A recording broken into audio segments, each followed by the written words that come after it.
Hello, everybody. I don't know why my hands are up like this. It's April 27th, and we're doing government and security news today. I can't even see your hands. Yeah, we can't. Your box is too small. Some people have complained that you need a bigger presence here, but that just encourages you not to come to the office.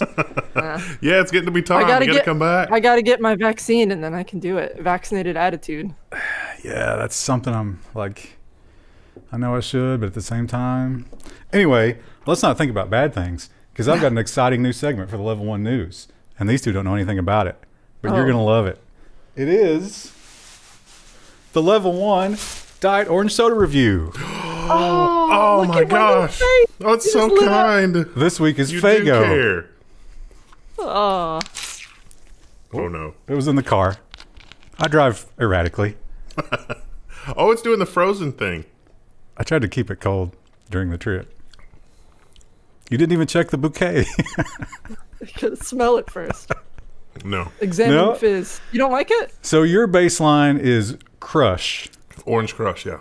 So where does this rank? So it has hints of Orange Crush, but it's very watery. It definitely doesn't taste as carbonated as I feel that way about their cola. As Orange Crush, yeah. I mean, there's a little bit of carbonation there, but I mean, obviously because it sprayed me. But it's not at this level of orange. I would expect it to, peg the orange taste. I mean, this is basically nuclear waste levels of orange, and it's not. Wow, a big failure from the Fago brand. It's been a long time since I've had Orange Crush, so I'm going to finish it. Now you're part of the family. I would like to say that we'd do another one next week, but Sunkist is the only one I think I can reliably find. That one is sugary. But yeah, you mentioned you've had that. Yeah. I don't know, maybe we still review it. Yeah, you do like orange LaCroix. Do you want to see another? Yeah, it might be worth revisiting because remember they changed the formula and all that stuff. Yeah. I don't remember because I don't keep up with orange soda news like you do. I have a bot to notify me when they change the formula. But I do try to keep up with the government news, and that's what we're going to be looking at today. And here's one that just makes absolutely no sense. Because now, remind me, are they not going out of business? They're doing very well, but also simultaneously going out of business. And yet, they have all this money to throw at a program like this?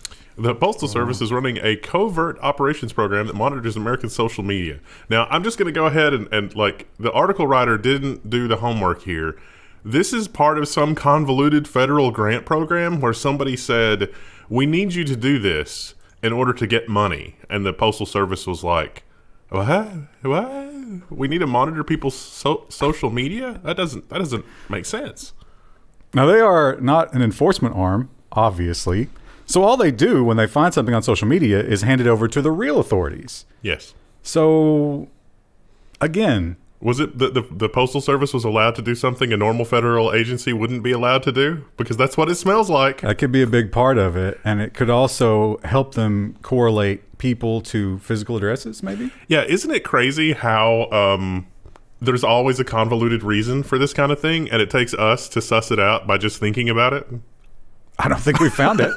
I still have no idea why they would do this. Yeah, I was imagining the scenario of like, you order something online, and then they check your social media, the post office does, and they're like, oh, tack another day on. Here's a dark timeline for you. All of a sudden, the Postal Service employees are all asked to carry these black box phones that they never ring and they never actually turn on. What those actually are devices that are running Linux, capturing all of the wireless data around you. It's getting your MAC address, the name of your SSID, and a lot of other information, as well as like the geolocation. What an incredible database that would be for federal agencies to have of literally everything. And it would only take overnight. And if you could pull an IP from that social post somehow. Yes. You could tie that right in. Yeah. Isn't that neat? See how that would work? Or if you could run a piece of JavaScript to get the MAC address, which is a thing that's allowed. That's why Apple obscures it. That would be tough for them to do because they're looking at it after the fact. But if they found some sort of like database that Facebook was keeping that they could correlate from the dark web, yeah, there's a lot they could do there. So that's disgusting. And we've been talking a lot lately about the corporate tax. And a lot of the big names are weighing in and they're saying, you know what? Yeah, maybe go ahead and tax us because you know what? We deserve it. But what they know is that the corporate tax that's being talked about right now wouldn't touch most of their money because most of their money is not in this country. And thus, big tech, 100 billion foreign profit hoard targeted by tax plan. This also includes the capital gains thing, doesn't it? This is the offshore stuff. Yeah. So, well, we've got the story on the double Irish sandwich later. That kind of thing is the kind of thing that they're targeting, and the St. Kitts and Nevis thing. If only this had been sorted to accentuate that immediately afterwards. Oh yeah, Google used the double Irish to shift 75.4 billion in profits out of Ireland. So our lawmakers are looking at this and they're saying, "What is going on? Why is this happening?"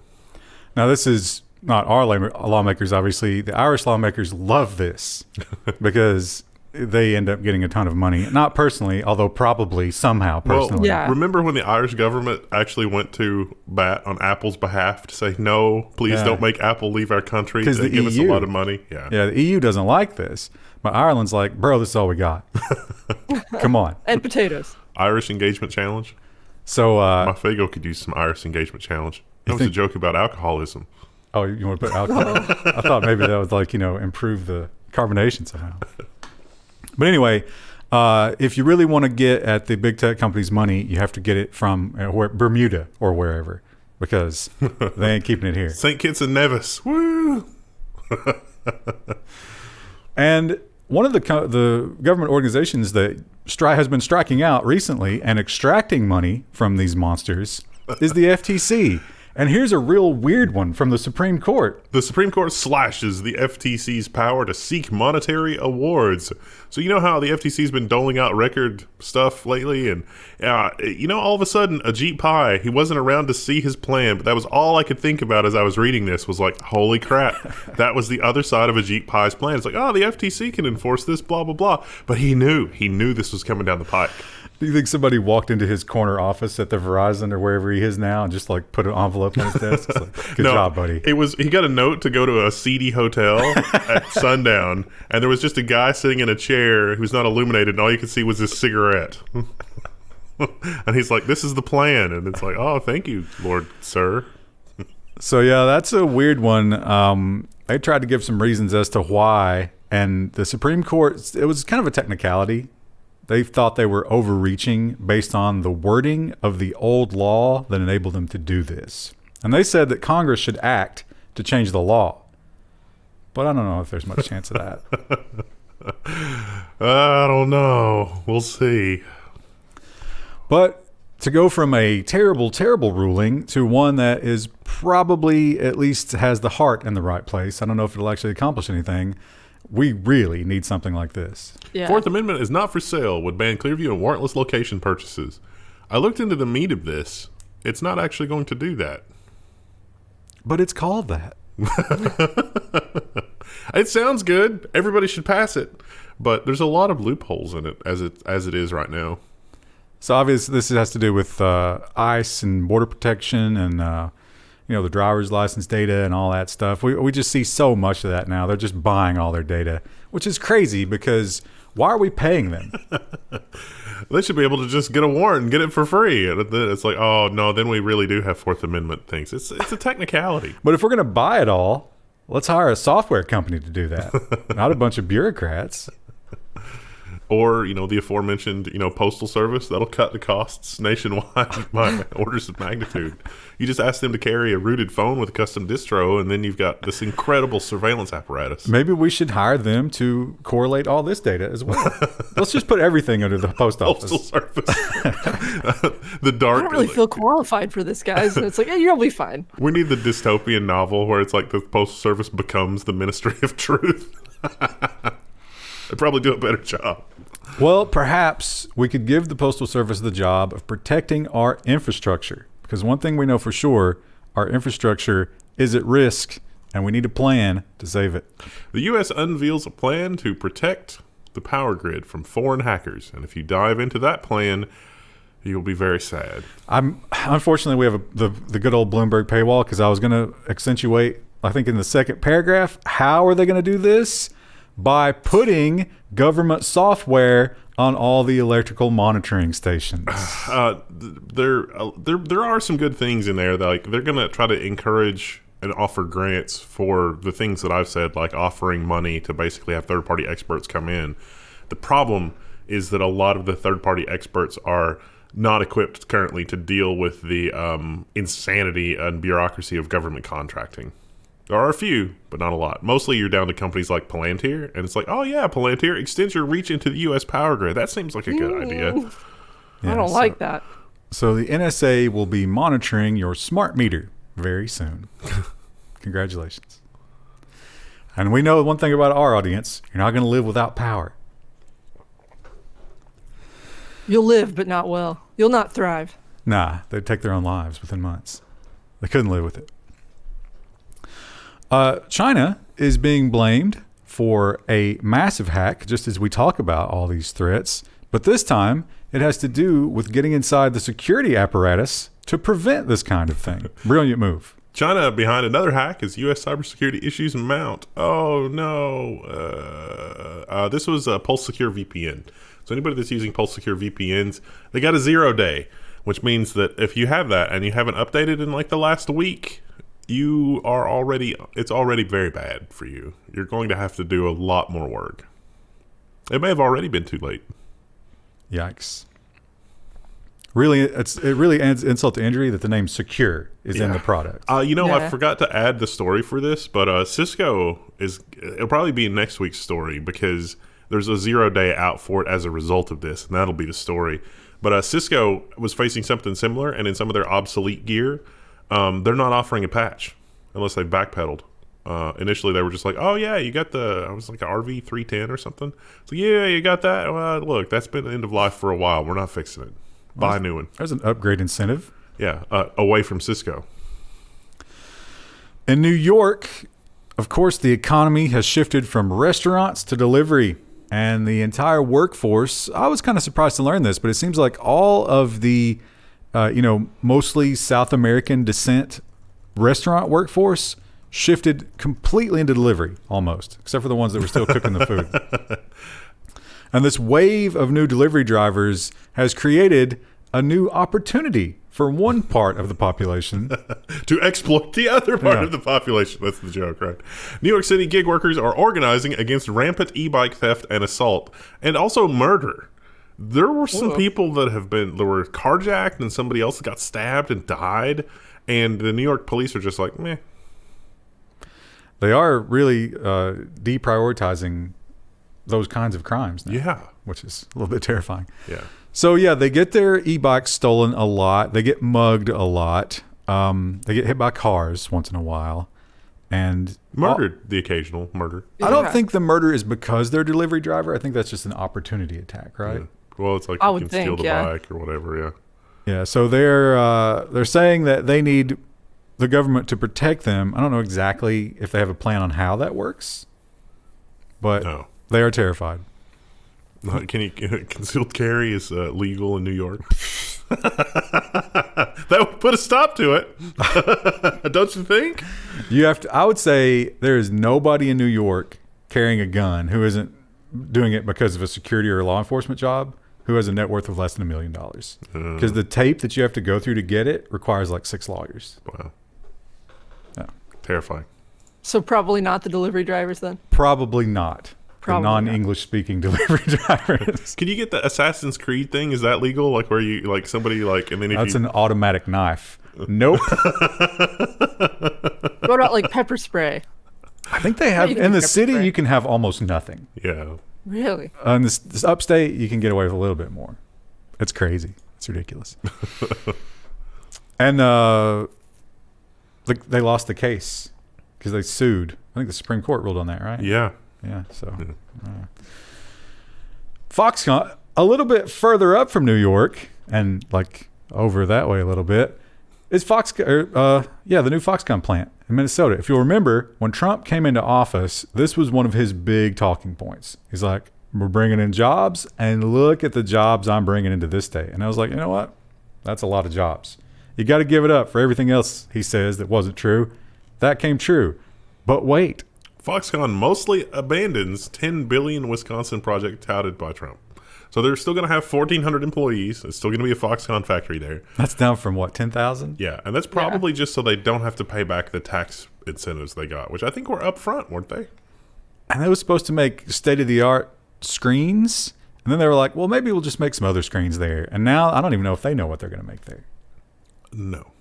Probably just people sitting around getting a check, right? Oh, $1,400, and then, 1,400 employees, a couple $1 billion. The math works. Wow.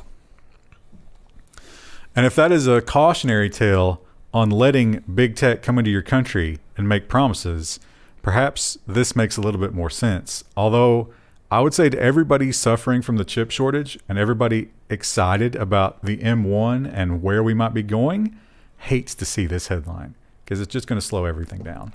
UK invokes national security to investigate Nvidia's ARM deal. I think Jensen was anticipating this because some of his comments at GDC last week, he said that this is probably going to be complete by like 2023, which is probably enough to satisfy the UK. I really don't think what Nvidia has in mind for ARM as it exists in the UK is going to be all that disruptive initially. So they'll probably get through these regulatory hurdles, but probably not without a few concessions. Yeah, a couple of more people want to taste. Yeah. That's what that headline should be. Yeah. So, figure out who it is, and figure out how much you got to give them, and then go forward. That's how it works. It is crazy that that's how it works. That's how it works when the government gets power over business. Also in the Bank of England, following China's move, they have announced and yet don't have any plan or actual service. They had a couple of sound bites. They just wanted to talk about this, I guess. The Bank of England considered digital money plan, and they said a £10 note is equal to 10 pounds of our cryptocurrency, and it will always be the case. So why bother? Half the fun of cryptocurrency is its wild roller coaster of emotion as it swings wildly 20% in a day. Right now we're swinging low. Sweet chariot. Back up the truck. Load it up. That's what they tell you to do in times like these. I'm not telling you that. In space, it doesn't matter where you're from. We all live as the human race in space. And no one can hear you scream. And we love each other. And we totally don't poke holes in the space station just to try to stir up international controversy, right? Russian mulls withdrawing from the International Space Station after 2024.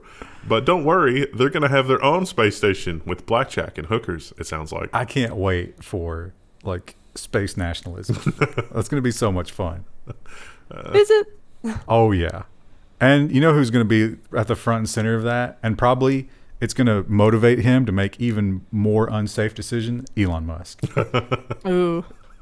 He's going to spend the lives of astronauts to gain superiority. It's like, well, you want to be an Amazon warehouse worker or take a chance with Elon Musk? You think the skill set will transfer over? It's a real life Kerbal Space program. I mean, he's just going to strap you in, and if you survive, you might come back.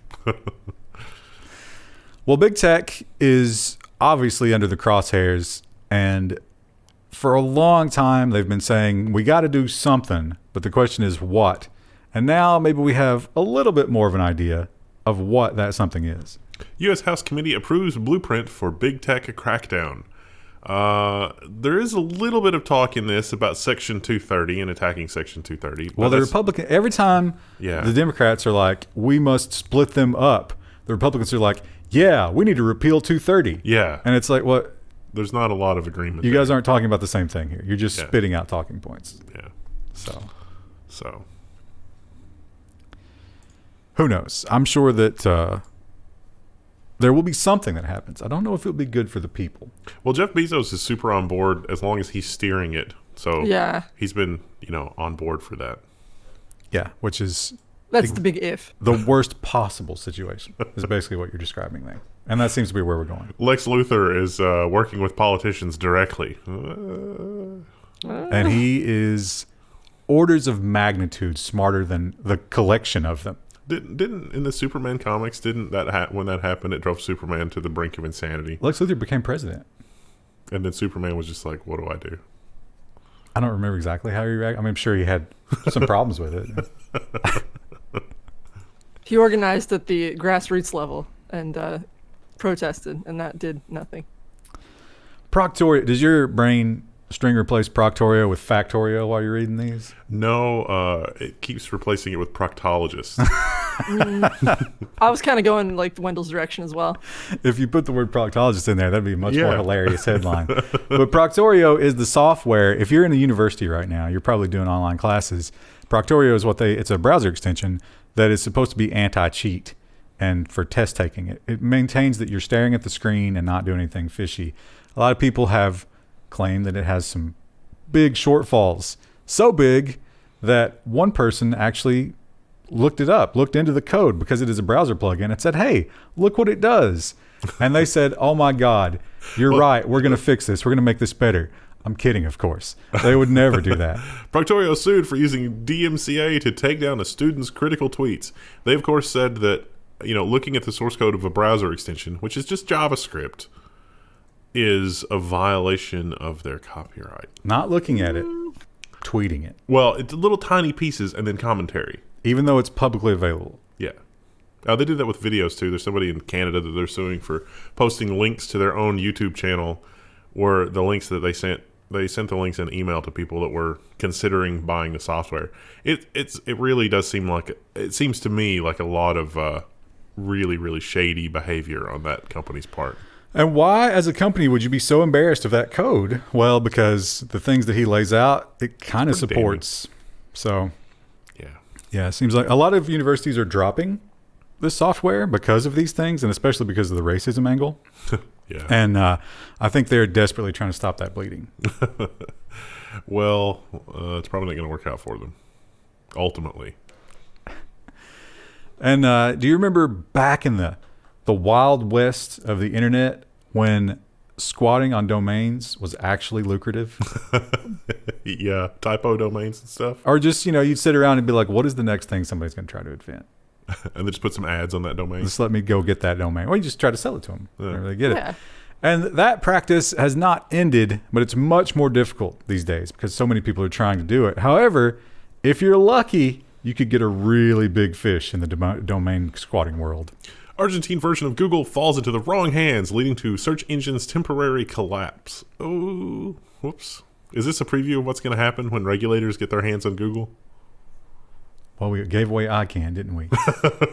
But I did not quite understand. I don't think they went into enough details here. They said that they took it back and then it had not actually expired. It was the registrar that made the mistake. Yeah. But what did they do for the guy who bought it? Nothing. Did he just get a refund for the...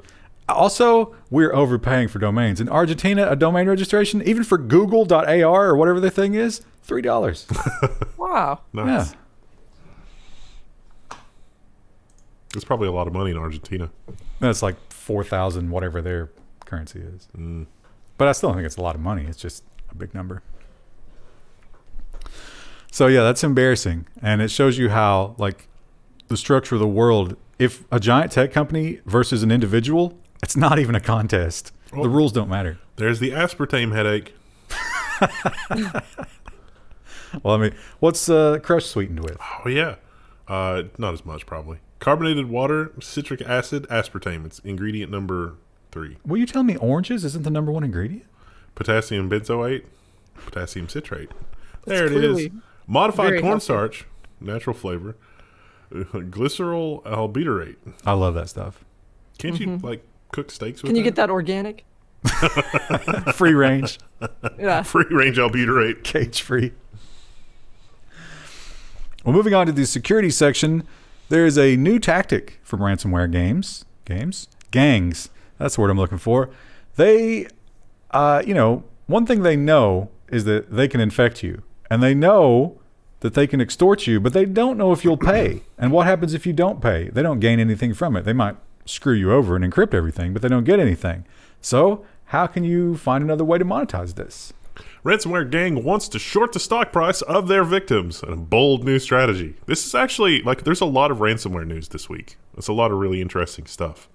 Yeah, big security section this week. Organized crime. I think we're seeing a bigger trend here, and I don't know if it's Google or Russia or China that's driving it, but it seems like organized crime is becoming kind of a wing of the intelligence services. And maybe this is true of America. Maybe this is always this way with the CIA, because you look at the Iran-Contra affair and it's like it was kind of this, but not for malware. And so it's basically a deal. It's like, the Russian intelligence service will work with the criminals as long as the criminals avoid targeting Russian businesses. Seems like a good deal. I've often thought, and I'm sure I'm not alone here, that if you just break it down into like study the anatomy of a criminal organization, like organized crime or a street gang or something like that, and then compare that to a breakdown of the anatomy of a police force or an alphabet agency, there's not a lot of difference. Yeah, Freakonomics, they had that with the guy that kept meticulous records of his crack dealing, and it was fascinating. Yeah, so not surprising that every once in a while they might work together. Remember when He-Man and Skeletor sometimes would work together? Oh, that was just for Christmas. No, they had to work together against King Hiss as well. Oh, okay, yeah. Oh. Skeletor wanted just mild chaos, but King Hiss actually wanted to end the world and then there would be nothing, something like that. No, he wanted Skeletor's spot. Oh, okay. Yeah, so totally self-serving. Excellent storyline in Masters Universe. Check that out. We need a live-action movie with Dwayne "The Rock" Johnson. He would be a good He-Man, actually. I thought he was considering political office. He could easily be president at this point. That's the world we're living in. That's crazy. Well, cell phone hacking, we know, is big business. And Cellebrite is probably at the forefront of it. They have contracts with all these governments, all these law enforcement agencies, and they make these big claims like, hey, any iPhone, bring it to us or just buy our device. You'll get right into it. So you would think a company that is that aware of security and the risks of poor security would themselves take security very seriously. No, this is the most delightful story of the entire week. This is, you'd be wrong about that. And oh my God, this is such a fun read. Signal CEO hacks Cellebrite iPhone hacking device used by cops. You gotta go watch the video. The video is amazing. But this is the thing that, he's like, oh, we don't have the iPhone password. You plug this in, this thing like figures it out and copies your phone. The problem is that this software has a lot of stuff in it to index and analyze and process the data in your phone. What happens if you turn your data in your phone into a malicious payload? I'm not talking about like putting a virus on your phone. I'm actually talking about like constructing a movie to exploit bugs that were in old FFmpeg libraries, which could then take over the system. Well, that's exactly what the CEO of Signal has done here, which is really interesting. And so if you have one of these files on your phone and they slurp it up, it's going to do very naughty things to the machine. So I have a feeling that a lot of files are going to make their way to the internet, which is going to create a lot of interesting issues. And if you were able to get a hold of one of these units, then you could do a lot of testing and you could probably craft a file that instead of just destroying it, which I think is what his does, it could just return false. Yeah, so it looks good. Phone's clean. Can't get anything off of it. This guy definitely paid his taxes. So he also said, he said two hilarious things in the story. The first one was they asked him, they were like, well, do you have one of these? And he was like, oh, it's the craziest thing. I saw one fall off a truck. It was just a box that fell off a truck. And we opened it up and it's like, oh my God, it's a Stingray. Or whatever the Cellebrite thing is called that hacks the iPhone. So that's probably a lie. The other hilarious thing he said is like, well, this is totally unrelated to anything we talked about today. But in the future, who knows what kind of files might be in the Signal file system. So he's basically saying eventually Signal will destroy Cellebrite readers. Which is glorious. Yeah, that guy, he should get the Nobel Prize for that. That's fantastic. The story is weird. Did you get the impression that they put Toshiba in the headline? Yes. Just to clickbait us? Yes. Come on, Bloomberg. Yeah. You're supposed to be better We're than that. not paying for the subscription for that. It's quality journalism. That's what you can pay for. Hackers target iconic Japanese brands like Toshiba, but actually get rival Hoard. I don't know. Is it like Hoya or something like that? Yeah. Probably Hoya. A lot of ransomware gangs are targeting these big electronics companies because they'll pay, and their stuff is, dependent on just-in-time manufacturing, and with the current global situation, they're probably not doing well financially. So, yeah, there's some security holes there. And they have not yet, I think, reported whether or not they're going to pay it, right? Right, yeah. Toshiba was able to contain the issue. Hoya was not. If you want some ransomware investing, maybe buy Toshiba right now. Although they did point out in the ransomware investing thing that ransomware rarely affects the stock price for very long, if at all. Yeah. I don't know. It's interesting. When it comes to security research, it's a topic we talk about a lot. And there's this big argument that if you are doing security research, you are often violating policies and terms of service. And a lot of the people who run the software companies are like, no, this is too much of a risk. We can't allow this. Now, the research community is saying, no, you must allow it, because how else are we going to point out all the terrible things that you're doing wrong? And it's a big debate. I would mostly agree with the research side.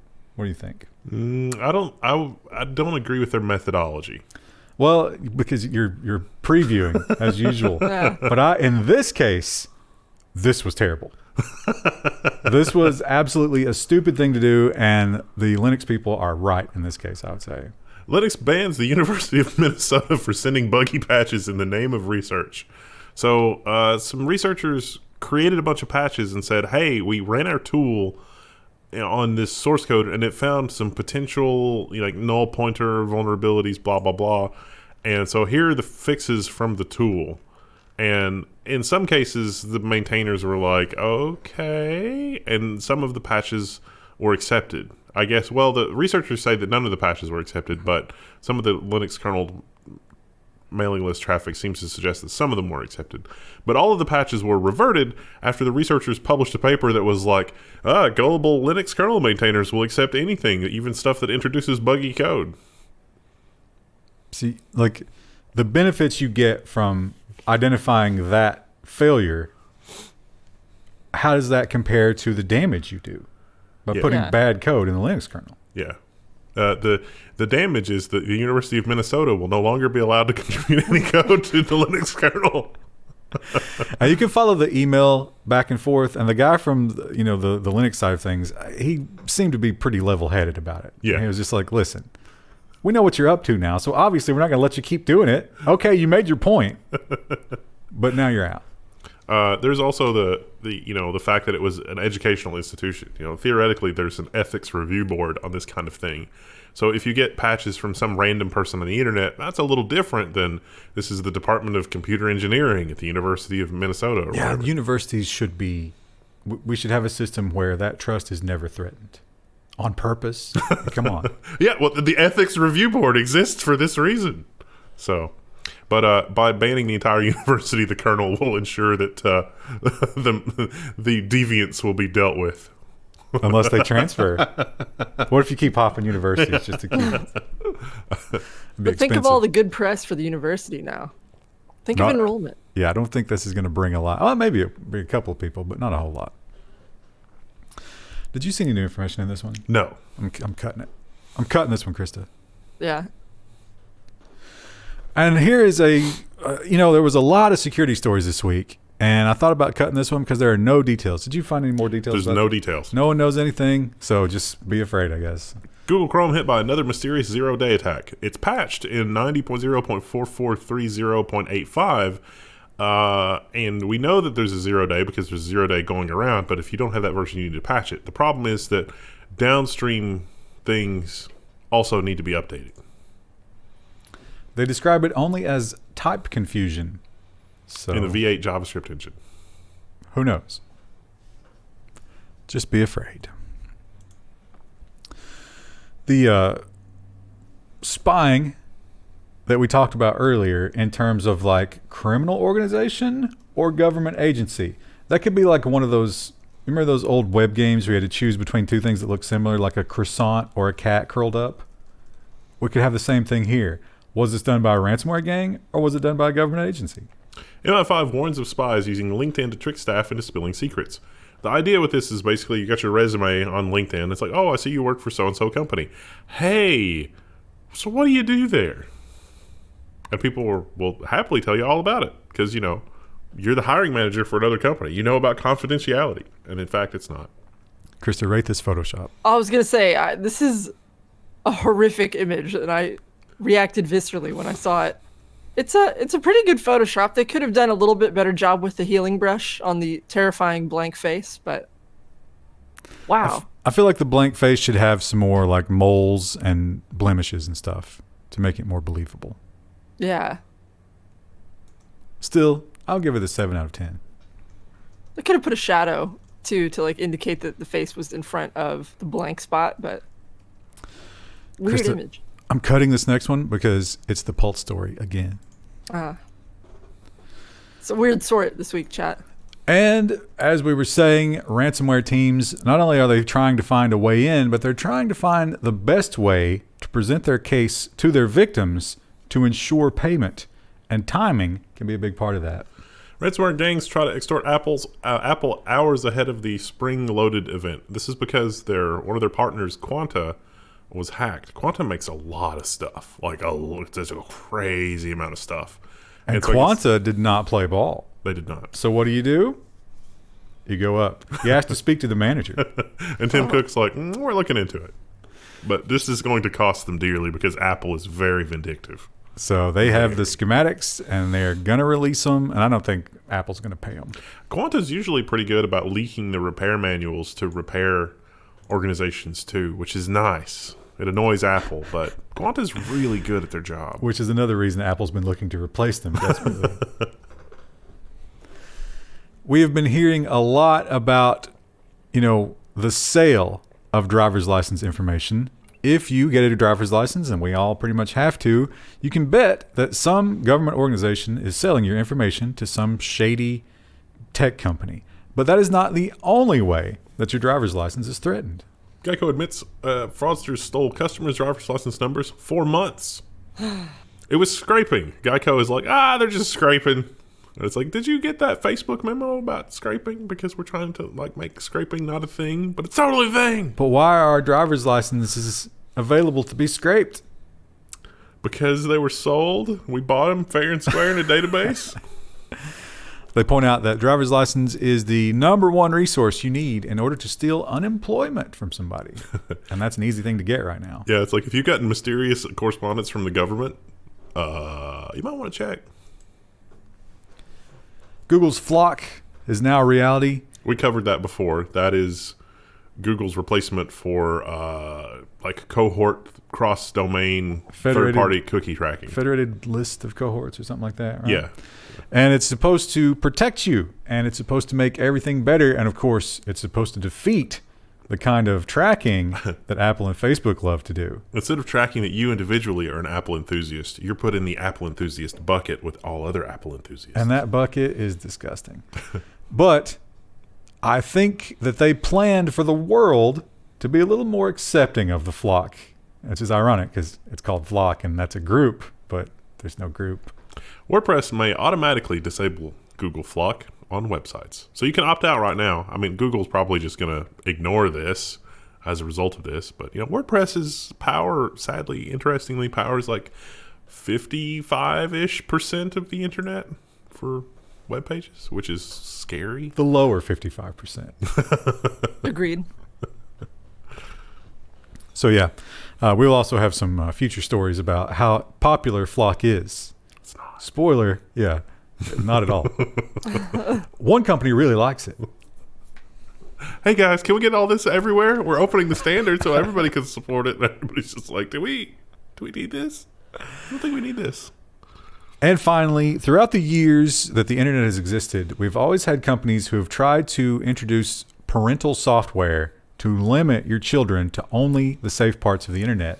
And that has always been a very stupid idea because it's impossible to filter that list unless you go in the other direction. You have to do, what is it? It's an allow list and a block list now? Yeah, an allow list. An allow list. So the only way you can do it is to say yes and not say no. And Microsoft seems to have finally realized this. Now here's the engagement challenge. You already know, but they don't. If you're going to make a list of websites that are okay for kids, how many would you put on that list? Microsoft Edge adds a kids mode for parents worried about their shared devices. If I were doing it, it would probably be like 2. The answer is 70. Yeah. Really? Yeah, it's only 70. 70 sites. Anything that you have access to like other people, anything that's sort of social, it's not safe because people can be terrible and post terrible things. You can't trust other people. It would have been 71 if Club Penguin was still around. Nah, Club Penguin. Well, you got banned pretty quick from Club Penguin if you posted anything bad. But how do you think that other websites are lobbying hard to get on the list? Yeah. Yeah, sure, definitely. Krista, I completely forgot. We have to go back and do another government story. Oh yeah. Krista added this one at the end, and Krista, I'll just throw it to you. This is just a tweet that sent my anxiety into overdrive earlier this week. This is from U.S. Strategic Command. Posture statement preview. The spectrum of conflict today is neither linear nor predictable. We must account for the possibility of conflict leading to conditions which could rapidly drive an adversary to consider nuclear use as their least bad option. I assume this is in response to the stuff going on in the Middle East right now. Could also See, be China. I assumed Russia. Could definitely be China. You know, there was a bunch of our boats in the middle of the sea there in the Philippines, and then, there was some stuff that happened with that wasn't reported anywhere. Although when it comes to nuclear war, I don't know what the current belief system is in terms of like how many would get through in a full-scale volley from a major country. All of them. But their population density versus ours seems like there would be a huge disadvantage there. Yeah. Because there would be people, the old quote about a rifle behind every blade of grass, until Biden gets his way. And we would be out, in the middle of Montana somewhere. You're not going to nuke that. It's not efficient. The radiation will get us, though. If you patterned it correctly, but again, that's how many get through the missile shield. What missile shield? You can't count on. We have a missile shield. That's a PR thing. That's not real. No, we know that works because Israel's been testing it for the last 3 decades.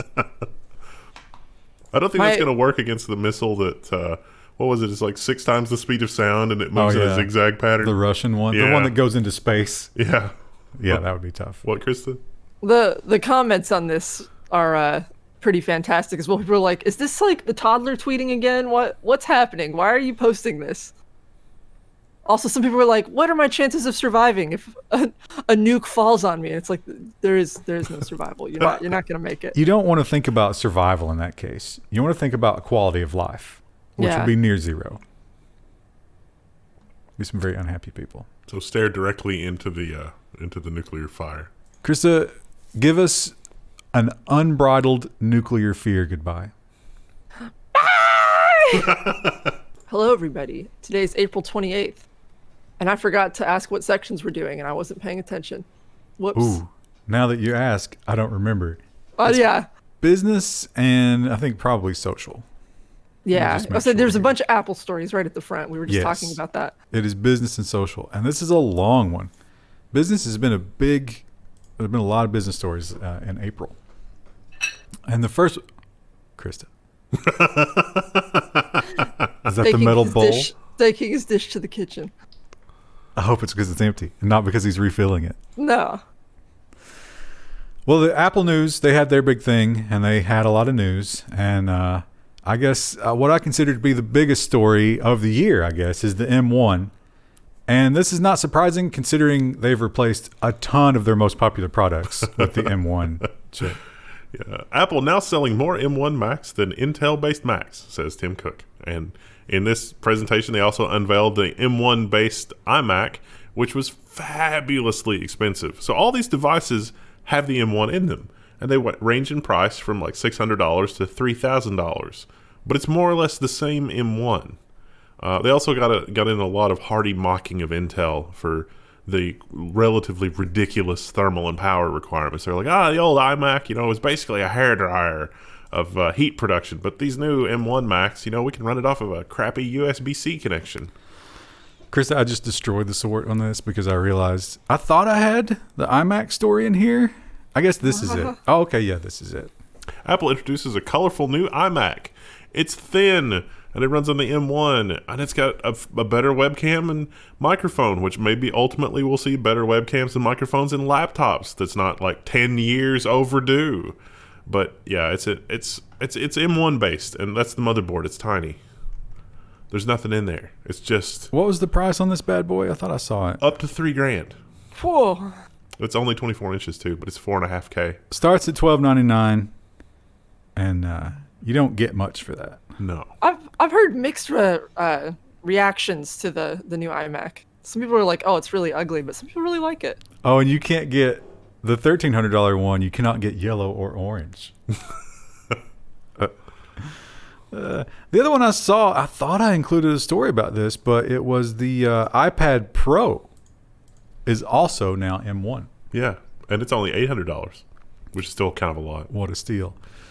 Now, this story I saw, and I thought to myself, oh, that's going to be like a cool, like universal thing, and it's going to have all kinds of features, but it turned out to be pretty lackluster, actually, and ridiculously expensive. Apple unveils a redesigned remote for its new Apple TV 4K. The Apple TV 4K, I think, was the more interesting thing than the remote, but the remote is like a little touch wheel in the middle. We're back to the iPod. This is going to be the iPod classic of remotes. Also, Siri. Yeah. Siri lives in the remote now. Siri button on the side. Is that a downgrade for her, you think? Well, it's got to be cramped space, doesn't it? Yeah. Just tiny house living for Siri. There are a couple of things that I'm very surprised that Apple is the first one to actually finish, which is like you can hold your iPhone up to a TV that's connected to Apple TV and it'll color calibrate it for you. Why did nobody think of that until now? Well, they probably don't want to put that much hardware into it, right? Well, I mean, they're just using the front-facing camera on an iPhone. Yeah, but doesn't it have to... Is that all just software, I guess? Yeah. I guess those cameras are good enough now. Yeah. That you don't have to worry about that. The that. hilarious thing is that all of your content now has to be consumed through the Apple TV in order to get the color corrections. Whereas, like, Samsung, who actually makes TVs, doesn't have that feature in their Samsung phones. They were working on Bixby. They're working on refrigerators that will degrade after 3 years. It's not Bixby, it's Samsung Free. Samsung Free, can you calibrate my TV? What? Free of decent ideas. And the other big thing that is more and more being exposed recently, I actually cut the article out last time because it was kind of a rehash of what we said last week, but there's one particular guy who is just gutting the walled garden idea and he keeps just tweeting out just app after app. He keeps showing how dangerous they are, and these are Tim Cook is going to call him and be like, if we give you $5 million, will you retire? I'd probably do it. Yeah, I would. It would be totally worth it for them to not get this headline because this is a terrible headline if you're Apple. Apple's App Store hosted kiddie games with secret gambling dens inside. Not just one. There's a lot. There is rampant Apple App Store fraud. Or if you're Tim Sweeney, you could call him up and be like, I'll give you $5 million to keep going. I mean, one of those two people need to be calling him. So depending on which region you're in, you get a buggy, and look, it's got lines around it. That's when your PNGs are misaligned. I know that one. But you get this really terrible, just crappy platformer game. Unless you're in the right region, your IP address is in the right country. Which is Turkey. And then it's a gambling application. And technically, this is actually okay in the App Store. Like, you could have a gambling application in the App Store just for Turkey as long as you're following the rules and the laws for Turkey. Like, that's actually okay. But something tells me they're not paying their 30%. Probably not. Yeah.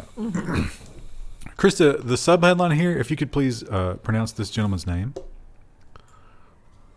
Costa Eleftherio. I think that's probably pretty close. Wow. I don't think so. Someone will tell me why that's wrong. That's worth a Patreon or float plane sub. Easy.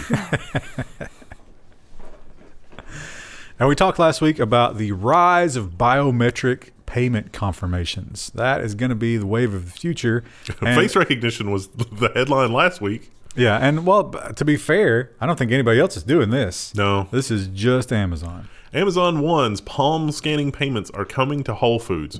So in addition to taking a really high resolution version of your palm, it also hits your palm with, oh, I've stained my skin with the, look at that. Is that the orange soda? That's the orange soda. Oh, I can't see it with my little. It's I've got, oh, that's not good. It's stained my hand. Imagine what it's doing to your esophagus. Fanta hands. No, it's Fago, Krista. Oh, Fago, right.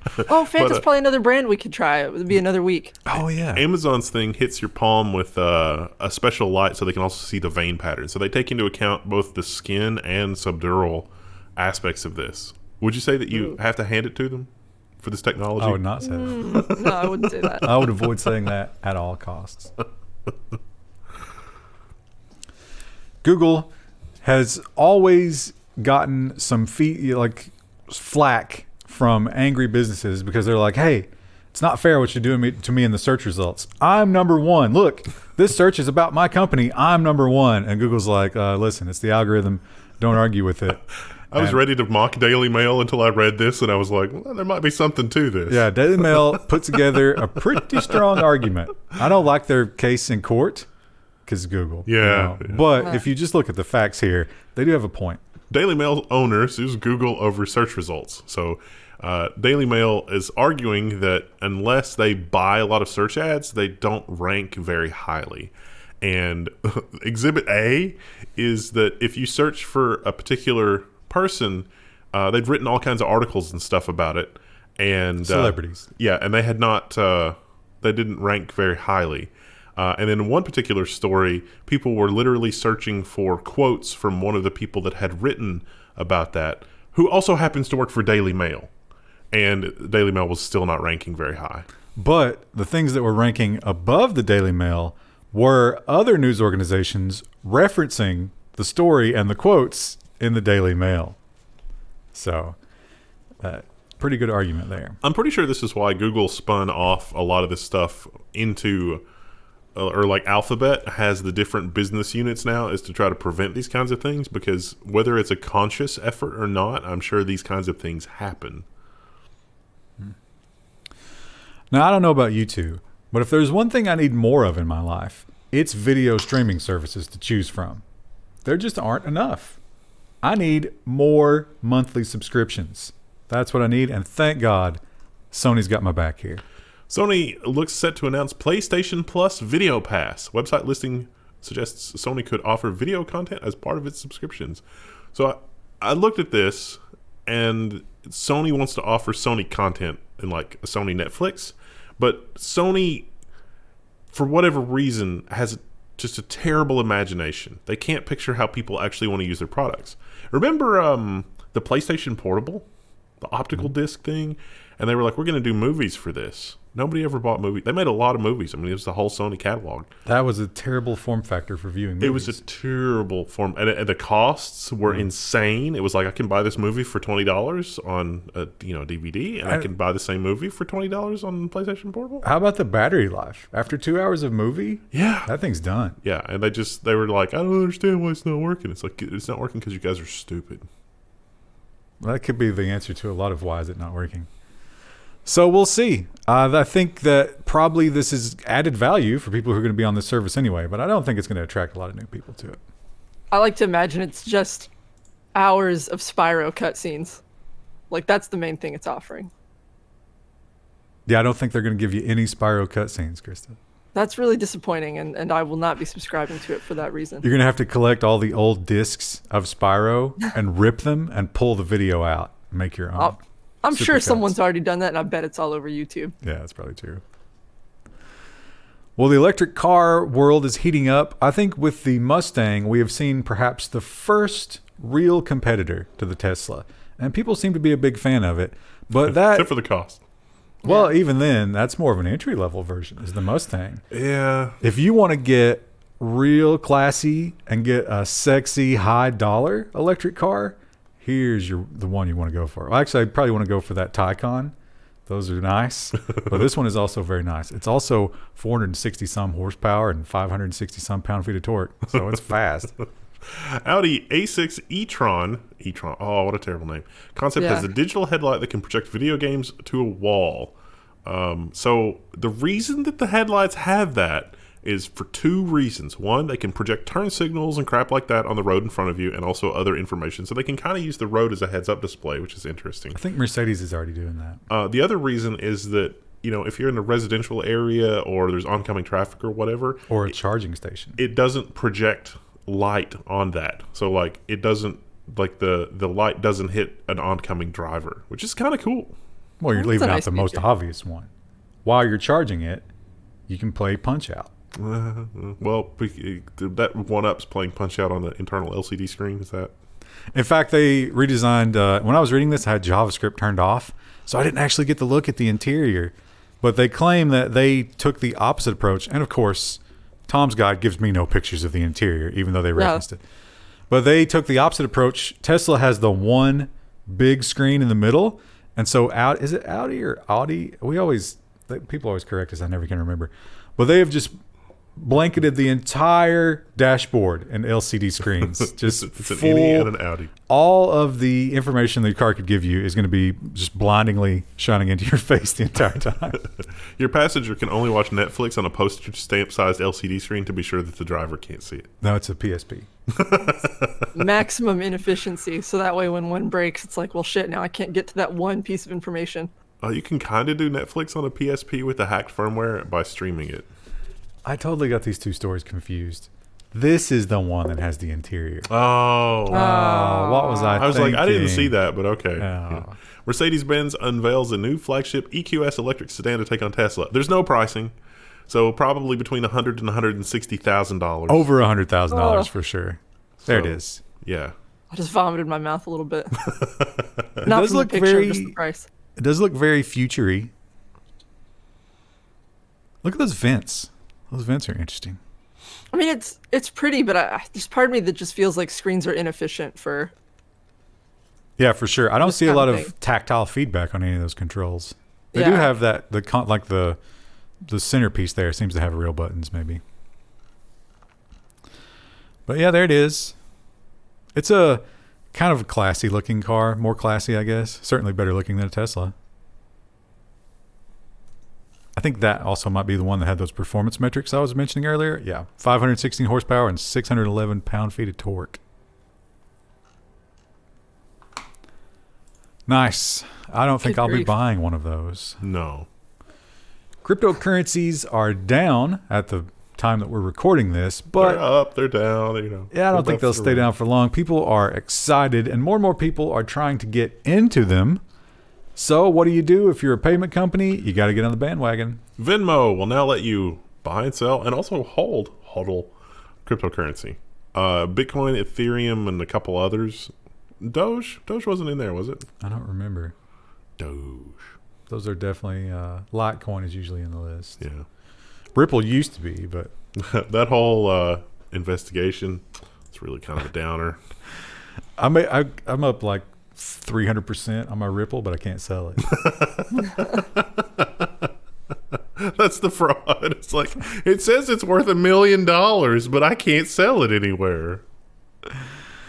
Oh, you might be able to trade it for some other cryptocurrency. It's like arrange an exchange with somebody. You can transfer it, yeah. You just can't sell it on Coinbase. I could probably transfer it to another exchange and do it, but you know what? I'll just hang on to it. It was a moonshot anyway. Right? I was trying to remember what this was. Discord. Discord is for sale, and a lot of suitors have been coming along and trying to woo them and tell them all the money they would give it for it. But seems like no one has been able to really measure up. Chats with Microsoft and everybody else. I don't know, but the headline is roughly this: Discord is no longer talking to anybody about an acquisition, including Microsoft. So Microsoft has sort of commented that they want too much money. I think 12 billion was floated as what might have been offered, and they wanted more than that, I guess. So now they will go with an IPO. I think that's probably a better thing for the future of Discord, because at the end of the day, Discord is IRC with GIFs, and now also voice chat. But what was that last big IPO? It wasn't an IPO. It's just that they listed on the market. Coinbase. Oh yeah. They did not I think they went down afterwards. Yeah. Right? It wasn't as good as what people thought it would be. Yeah. So, I don't know. That's a good chance for you to do a little gambling if you want. Jump on that Discord IPO. Of course, here's the missorted article. Oh. The new iPad Pro features Apple's M1 chip. Yeah, we mentioned that. We already knew that. We don't need to go into details. It's fast. People love it. I think what Apple's vision of doing here is like you buy the iMac and then you get a couple of iPads if you want the touchscreen experience on a Mac, and it like docks, Voltron style, and that's how you're going to do it. And then what do you do about your crippling debt? Well, you owe your soul to the company store. Right. That's by design. But they're not even going to let you work it off like the old company store. I can't wait for iFixit's teardown of the iMac, because it's going to be about $35 of parts that they're selling for. The 2 terabyte hard drive upgrade costs $1,100. That makes perfect sense. Whew. Somebody should figure out what that costs per transistor. It's measurable. Well, we are going back to the moon, Alice. We're going to do it. Nobody's going to stop us. And we're probably it's going to be like one of those race car movies where they're like trading paint, but it's going to be us and Russia, our rockets going up there. Like, trying to see who can get there first. I feel like WAPO is a little bit clickbait. Well, maybe, but the answer or the question is, who is going to carry us to the moon? Because, of course, NASA no longer builds the rockets. So we must now do that privately. And we have options. So who did we choose? Some of you will be so excited to learn. Elon Musk's SpaceX wins contract to develop a spacecraft that lands astronauts on the moon. The company beat out Jeff Bezos, Blue Origin, and Dynetics, a defense contractor. Although the article goes on to say that all 3 of them did compete in some sort of like pre-funding thing, and Blue Origin and Dynetics are not out completely, so it's a little misleading. Did you notice why Tesla won or SpaceX won that lowest price? Yeah. Well, every price was above what NASA's budget was, and the first one to come back with a realistic price was Musk. Neat. Oh, you wanted them there alive? Oh. What about organ failure? Is that acceptable? Because these things move really fast. Little radiation, okay. And Doge, as you mentioned earlier, is or was the hot coin there for a few minutes. Mr. Musk contributed to that madness, as he usually likes to do on Twitter. It has been declining with the rest of the crypto world. Yeah. So I don't know if that's because the whole crypto space is going down, or or maybe Doge is dragging them down.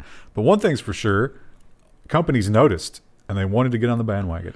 Online retailer Newegg accepting Dogecoin as a payment option. That's it. That's the story. Krista, we need to invent a crypto coin and get Rue as the mascot. I was about to say, Rue had some thoughts about this because she immediately farted as soon as you read the headline. She wants to be the mascot for Dogecoin. This is a good picture at the top of this headline. I like the little... Those dogs are adorable. Somebody drew the hat. Oh, you think that's... It's not real. Oh, yeah, that's yeah. Because it's like a single It's color. an emoji. Well, augmented reality. We were promised it so long ago. Repeatedly. And it is Google Glass? Not come to fruition. And all of the companies that started working on it seem to be like, yeah, we're out of that. I mean, Google, they kind of just gave up. They probably got as far as anybody. Microsoft had theirs. It was not impressive. So you got to wonder if this is going to be anything at all. Magic Leap 2 headset to be unveiled at the end of the year, CEO says. Does that not look almost exactly like a supervillain or a superhero's goggles? I can't remember which one. Doc Ock is targeting Spider-Man. Yeah. Yeah, I was going to say, it reminds me of the octopus guy from Spider-Man. So who knows? Who knows how good that'll be? There's no pictures or anything, no video. But they are not the only one to be dealing in augmented reality. However, Amazon has taken a different tack on how they want to approach it. Amazon is, sort of opening an augmented reality hair salon thing, and nobody's really quite sure what they're going to do with it. Well, I imagine it's going to be so you can preview hairstyles. Yeah, and there's a looks picture of that. and stuff like that. But they they kind of want to sell other Amazon products there. They kind of hinted that they wanted to like. Well, how many times have you been getting your hair cut and been like, oh, I need an Alexa? I need some Amazon basics. I think what happens is they're going to have, like, because that's a big thing about salons, right, Krista? They use products on you and then they sell those same products. Yeah. So they, at least everyone I've ever been to, they're like, oh, here's the conditioner I use. You can buy it for $20. Right. So instead of taking that home with you, you can just scan it with your phone and get it on Amazon. The article also raises biometrics as like another sort of a thing. It's like the hand scanner thing. It's like, oh, they're going to have even more biometrics on you because, you know, you're looking at what a haircut might look like. So they will take your cut hair and deposit that in the DNA receptacle. They will record all of your biometrics, your payment information, and your phone's unique ID. Oh, you should go ahead and start a calcium supplement right now. What? But you'll look amazing. Have you had a talk with your oncologist lately? What? I don't have an oncologist. Well, when you get one, PayPal is looking to do some crypto stuff in China, and you're thinking, wait a minute, didn't China just almost kill a guy for that? I have an alternative headline for this story. But yeah, they did, and PayPal is being very careful not to compete with the official Chinese crypto that is out now. They're doing something a little different. PayPal to launch is the CNBC headline is PayPal to launch a local wallet in China focused on cross-border payments. Here's the alternative headline that I have for you. PayPal and China to work together to find new organ donors. Or to track, is it diaspora? I always said diaspora, but somebody corrected me. But that was a YouTube comment, so I don't know if I can trust it. Yeah, I just can't imagine after all of the stories that we have that this is anything other than, you know, China wanting to track who people are sending money to outside of China to put a stop to it. Oh, no. Unprofessional. It's fine. I've been getting way fewer robocalls. Have you noticed any reduction? I've noticed no reduction. Oh, that's interesting. Yeah, mine are about the same. Do they just get tired of my jokes? Maybe. The next two stories are press releases. These are not news stories, but there is one little nugget in each of them that is worth pointing out. And if you are one of these people who is dreaming of, you know, the crossover to OS desktop, This ain't it. one step closer, though, you got to admit, they're at least trying to, like, PR it. Announcing Windows 10 Insider Preview Build 21.364. For the love of all that is holy, do not install this on your machine. This is, it's so buggy. But you can now run Linux GUI applications directly under the Windows subsystem for Linux. So you can run the Linux kernel and, you know, you can do that kind of thing. OpenSUSE and Ubuntu have already updated their WSL distros, so you can run XFCE or GNOME or whatever graphically through that environment, which is pretty awesome. Another big news is I think Vulkan. You can compile Vulkan now with Visual Studio, so you could do like you could do some of the Vulkan API that the Linux programs will try to use, but actually on Windows, which is pretty awesome. And that process should compile a little bit faster after you get the newest version of Visual Studio. Visual Studio 2022, now actually 64-bit, and they've got a demo video of it opening 300,000 files and far exceeding 4 gigabytes of memory. Because up till now, it couldn't use more than 4 gigs of memory. Seems like that should have happened a long time ago. Long time ago. But hey, at least we've got it. And Visual Studio is not terrible in terms of Visual Studio Code. IDE, yeah. We talked about the FLoC in the government section or the security section because Birds of a feather flock together. You know, some people are saying, you know what, maybe we'll just block it because why would anybody? Let's not have it. It's still just spying and Block the WordPress. FLoC. WordPress, that's a good. They've been flock blocked. I think you just found the title.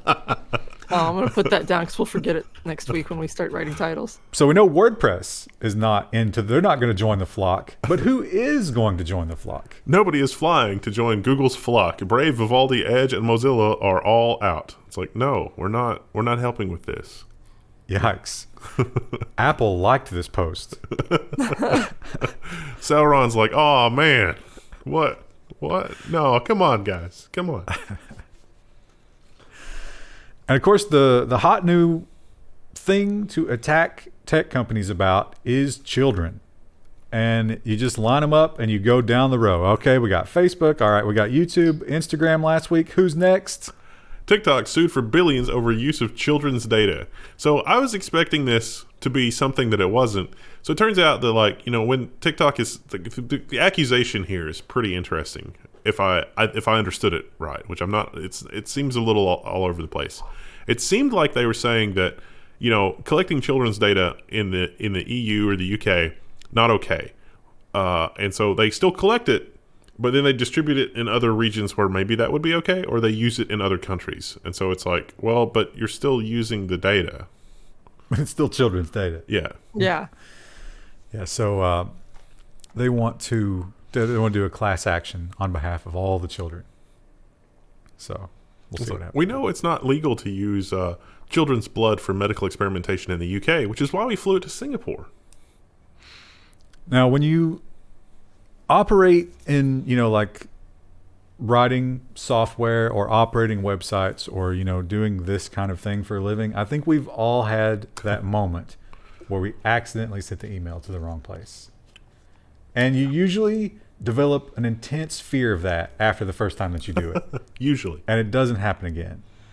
Unfortunately, at Facebook, we know they've done this several times. Several times we've seen them do that, and yet they can't stop doing it. They just keep making really embarrassing misclicks in their email program. Oh, it would be so cool if everybody normalized these pesky data leaks. It says data leaking Facebook in leaked memo. Now, they didn't actually say leak. It's scraping. They're talking about scraping. And so it's like, look, there's a lot of information on the web, and we can't help that people will scrape information off of the public side of the web. It happened with LinkedIn. It happened with blah, blah, blah. You know, it's going to keep happening. We need to normalize that. We need to team up. So this is the exact quote, and I don't think you can interpret it in any way that makes it not awful, right? Yeah. I mean, this is it's obvious what's happening. Here's here. the exact quote. Longer term, though, we expect more scraping incidents and think it's important to both frame this as a broad industry issue and to normalize the fact that this activity happens regularly. So if you have a Facebook account, what he's saying is expect more of this and expect him to do nothing about it. The article goes on to talk about how a researcher reported that it was possible to scrape phone numbers, and Google's like, Facebook was like, yeah, you can scrape the phone book too. What's the problem? That's how we designed it. The other thing that seems a little tone deaf in the Facebook house is they are constantly under fire for leaking data. So they're clearly trying to get, you know, the PR machine ahead of that. But they're also very seriously being accused of antitrust. So you would think that maybe, you know, like the acquisition team or the copy team would be like, you know what, let's slow down a little bit. Let's take 2021 off. Let this cool down. This little girl has a successful lemonade stand. Do we need to crush it with the force of a multi-billion-dollar company? It's like, yes. Yeah, that's not how they operate. If they find something that might threaten them, they either buy it or they kill it.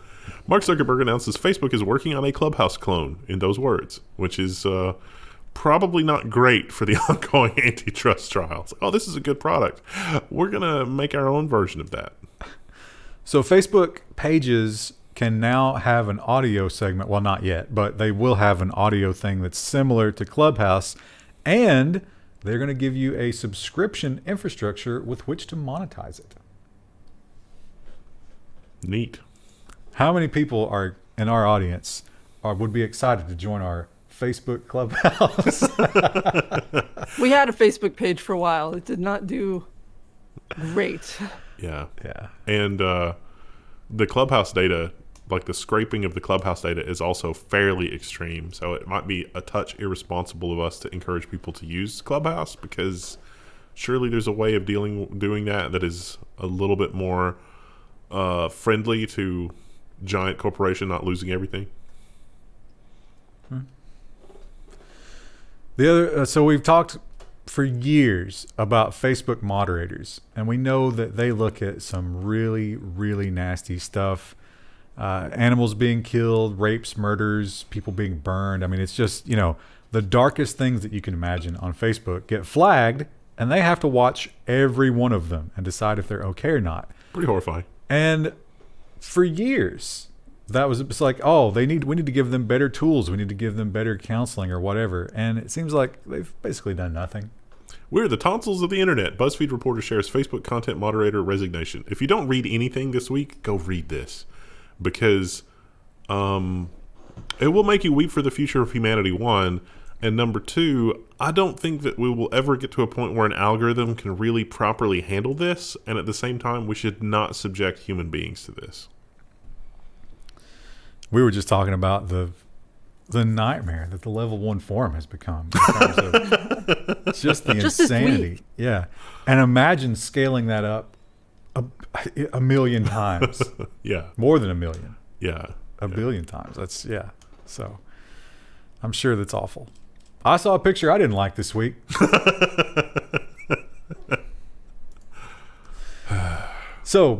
Facebook is not the only one. It seems like the voice, social thing is the hot new thing, and everybody's got to take a stab at it.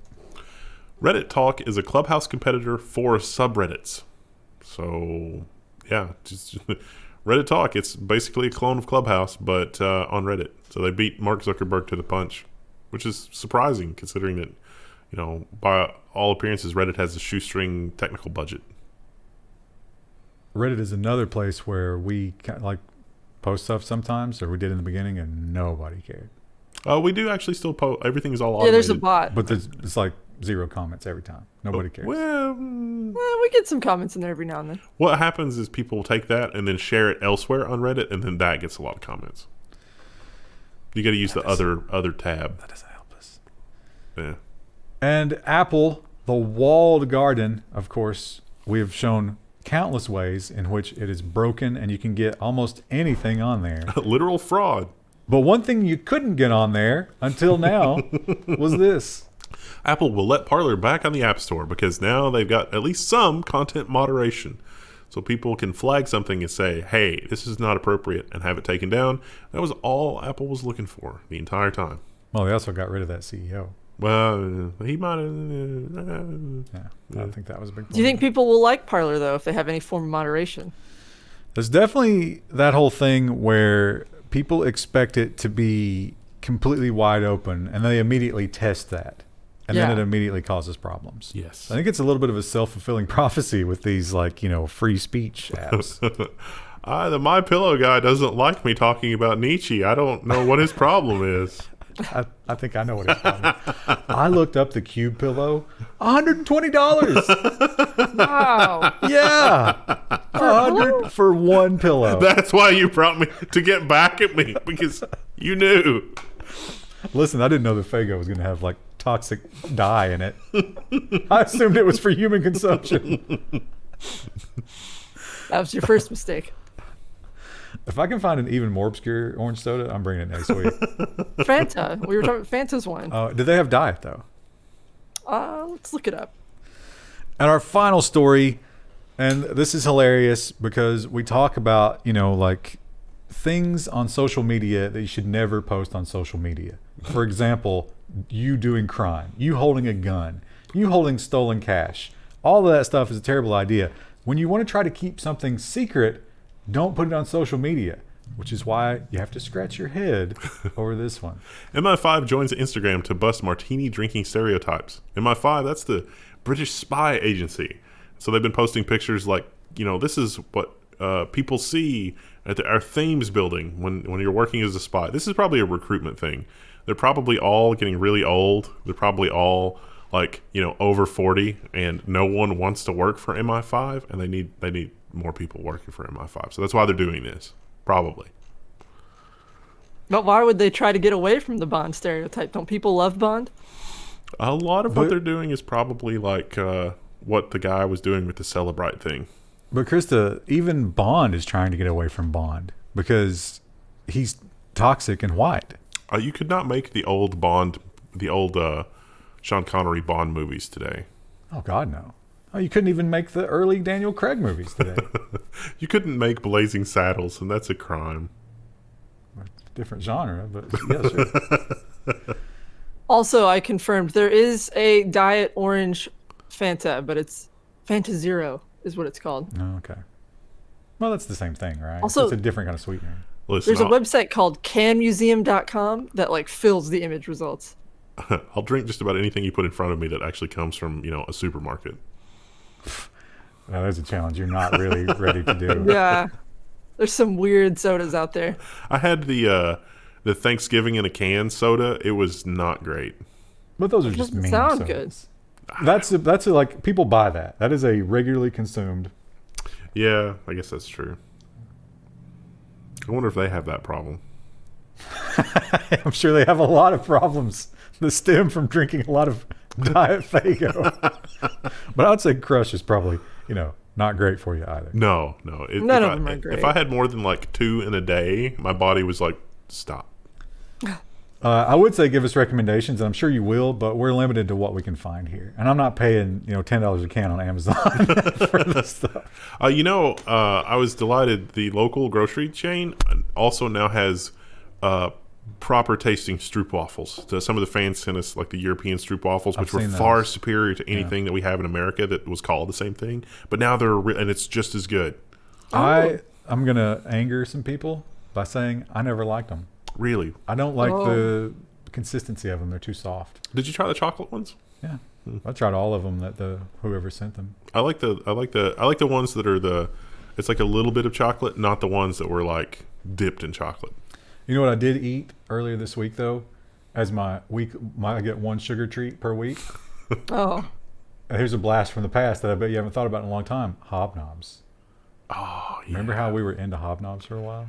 Yeah. They are really good. Can you still get those? Yeah. Yeah. Same section you get the stroopwafels. Okay. Yeah, it's like the European section.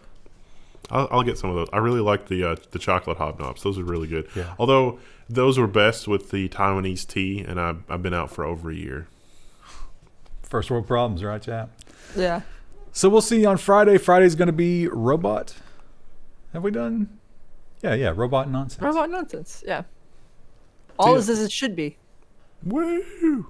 Bye. Hello, everybody. Today is April 30th. It is the end of the month. This weekend, I think... No, not this weekend. Weekend after that is Mother's Day. Still 2 weeks out. I've lost my train of thought, but... Order those flowers. Be afraid of Mother's Day. It's not the only thing we've lost. We've also lost the month of April. Yeah. It's gone. It's over. And it was so cold. It was very cold this month. But it was not as cold in your garden, Krista, as it gets on the surface of Mars on the dark side. Ooh. It gets very cold. And why does that matter? Because we have actually we got 3 robots up there right now, don't we? I think so. Is one of them dead? Well, if you count the dead robots, there's quite a few. Yeah. But we definitely have the Perseverance. Terminator graveyard. The Perseverance and its little baby that it birthed out, the helicopter. And both of them have updates for us this week. NASA's Perseverance Mars rover extracts the first oxygen from the red planet. There's a graph here that shows that, yes, we can extract oxygen, and that will be very important for rocket fuel if we ever plan to leave. Now you need to take the carbon dioxide that's on Mars. You got to break that down, pull one of those oxygens out of it, and it requires 800 degree Fahrenheit temperatures. Wow. So that little robot is just up there cooking away. And they've proven that it does work. So it is possible, very energy intensive. And maybe that'll help us extract some oxygen. Although carbon monoxide is the byproduct. And that's bad. We're already polluting another planet. All right. But there's no I said, do you atmosphere. think the super rich are really excited about this? Like, oh, screw this planet. I'll just go to Mars. It's a very thin atmosphere. That's where we're getting the carbon dioxide from. But I don't think it traps the monoxide, does it? It might. Well, engagement challenge. What do you know about it? But that was not the only thing to be excited about, because this one, I got to say, is probably the better feel-good story, right? Everybody can get excited about this. NASA successfully flies its small helicopter on Mars, and there's video of it and it moving the dust and that kind of thing. So there's some kind of an atmosphere there. It was specially designed to work in that atmosphere, but they weren't quite sure, could it actually do it? and now we know. How exciting. Oh, there's like a picture if you scroll down the article where everyone's like excited. Yeah. The control room. Yeah. Oh, my. Oh, here we go. Dare mighty things. A lot of open source software on those robots. A lot of Ubuntu running on those. And on the robots. Well, the FTC, unfortunately, we learned in the government section, they've been a little bit de-toothed. But it doesn't stop them from saying threatening things to the companies at large. The FTC issues a stern warning. Biased AI may break the law. We keep arresting people that have dark-colored skin, and the FTC has had enough of it. Which makes this next headline a little bit alarming because one sector who apparently did not get that update before they made their own press release was the banking sector. U.S. Bank deploys AI to monitor customers and workers amid tech backlash. Oh, this AI is great. It's preventing us from losing money by not loaning money to anybody or giving us an excuse not to deal with customers. And when you dig down into the details, it's even worse than the headline is. And I understand that, listen, if I need to use an ATM, I don't want to deal with this. But the way the country is going right now, one of the features that they actually bullet pointed here was the AI can recognize when homeless people are sleeping near an ATM and dispatch someone to go and remove them. Probably a robot eventually. So that's not going to win them any PR battles, unfortunately. I wonder if eventually there's just going to be an armored robot with like a cow catcher on the front of it, and it's just sort of dispassionately like beeping and like sweeping the homeless people out of the way, and it knows they're there. It's being very careful to not be overly rough with the homeless person, but it is definitely cow catchering them out of the way. It'll probably go beyond homeless people eventually. It's anyone who's existing in public without buying something. That's very sad for the future of humanity. Or it could scan the near field communication in your wallet to see if you're carrying a card from that bank. Look, Jenkins, we need this robot to do the dispassionate, ethically questionable things that it would be difficult to find a human being to do. It's just easier to get the robots to, sort of deal with that problem. Well, speaking of PR disasters, we get these pretty often, and sometimes, you can make the argument, it's like, well, these things happen. But sometimes there are mitigating circumstances that are hard to explain. This is definitely one of those times. Elon Musk denies autopilot use in the fatal Tesla crash where police claim, quote unquote, no one was driving. The feds are investigating, and local officials are issuing a search warrant for Tesla's data from the crash. Why are they doing that? Well, it's because of an Elon Musk tweet, of course. Right. Because Elon Musk has said that he can prove and has looked at the data, because remember, your Tesla is always reporting home everything that's happening. So after the crash, he can immediately look at this. He says, full self-driving was not purchased on this vehicle. Autopilot was not engaged. And it had the computer system was not trying to drive the car at all.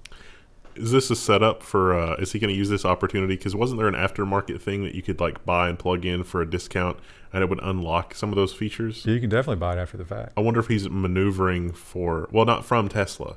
I wonder if he's maneuvering to be like, oh, this third party that enables self-driving that's not us is. I didn't think about that. We have to crush them.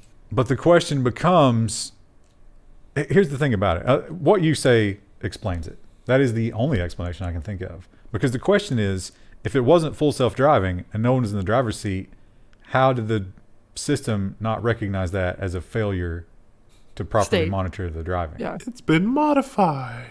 Although, another thing that I thought of, both these guys died. They died in the fire. Because it went to 90 miles an hour? 90, yeah, 95, yeah. And it was one of these where they had to, put 1 billion gallons of water on it. Could that impact, a 90 mile an hour tree impact, couldn't that have moved them around in their seating positions? Not if they were buckled in. I don't know if they released that detail. No. But after a fire, could you know? You probably could know, yeah. Because the buckle would be clipped in still, because it's metal on metal. The other thing is the Tesla driving thing doesn't work if there's no lines on the road. And there's definitely no lines on the road where this was. But it also, isn't it hands on the wheel? Well, it's hands on the wheel, somebody in the driver's seat, and some other things. So many things. Yeah. Multiple redundancies that should have caught this before it happened. So it's probably something they did to the car if it was a self-driving thing. That is going to be a massive blow to right to repair. Yes. Yeah. That's really unfortunate. Couple of idiots. Yeah. Ugh, Tesla owners. Google has a translation system that I think we all use sometimes more than we should because it doesn't seem to be perfect at all. Somebody is relying on the algorithm to do something that, without considering that the algorithm is not perfect at things. Yeah, like if you're going to do a multi-language website and you're thinking you can just Google Translate, don't even. No. No. Oh Don't my even try gosh, it. no. And this is a perfect example of why you shouldn't do that. Google Translation AI botches legal terms in join and garnish, according to research. So this is a Reuters article that talks about the dangers of using AI to do translation. And this is actually causing a problem in legal circles with actual lawyers because they're trying to use this for translation services, and it's not great. So the word enjoin, the AI, based on context, can interpret as either positive or negative. And in some cases, there was a law that said the CIA had to use violence or something like that. So I'm sure they would love that. Can't count on the old translation AI yet. Sorry. And when it comes to robots that stack boxes, of course, we've seen them all, and they're all impressive. But this one has put all of his skill points into speed. That's everything that he lives for is speed. Gotta go fast. No human can match the speed box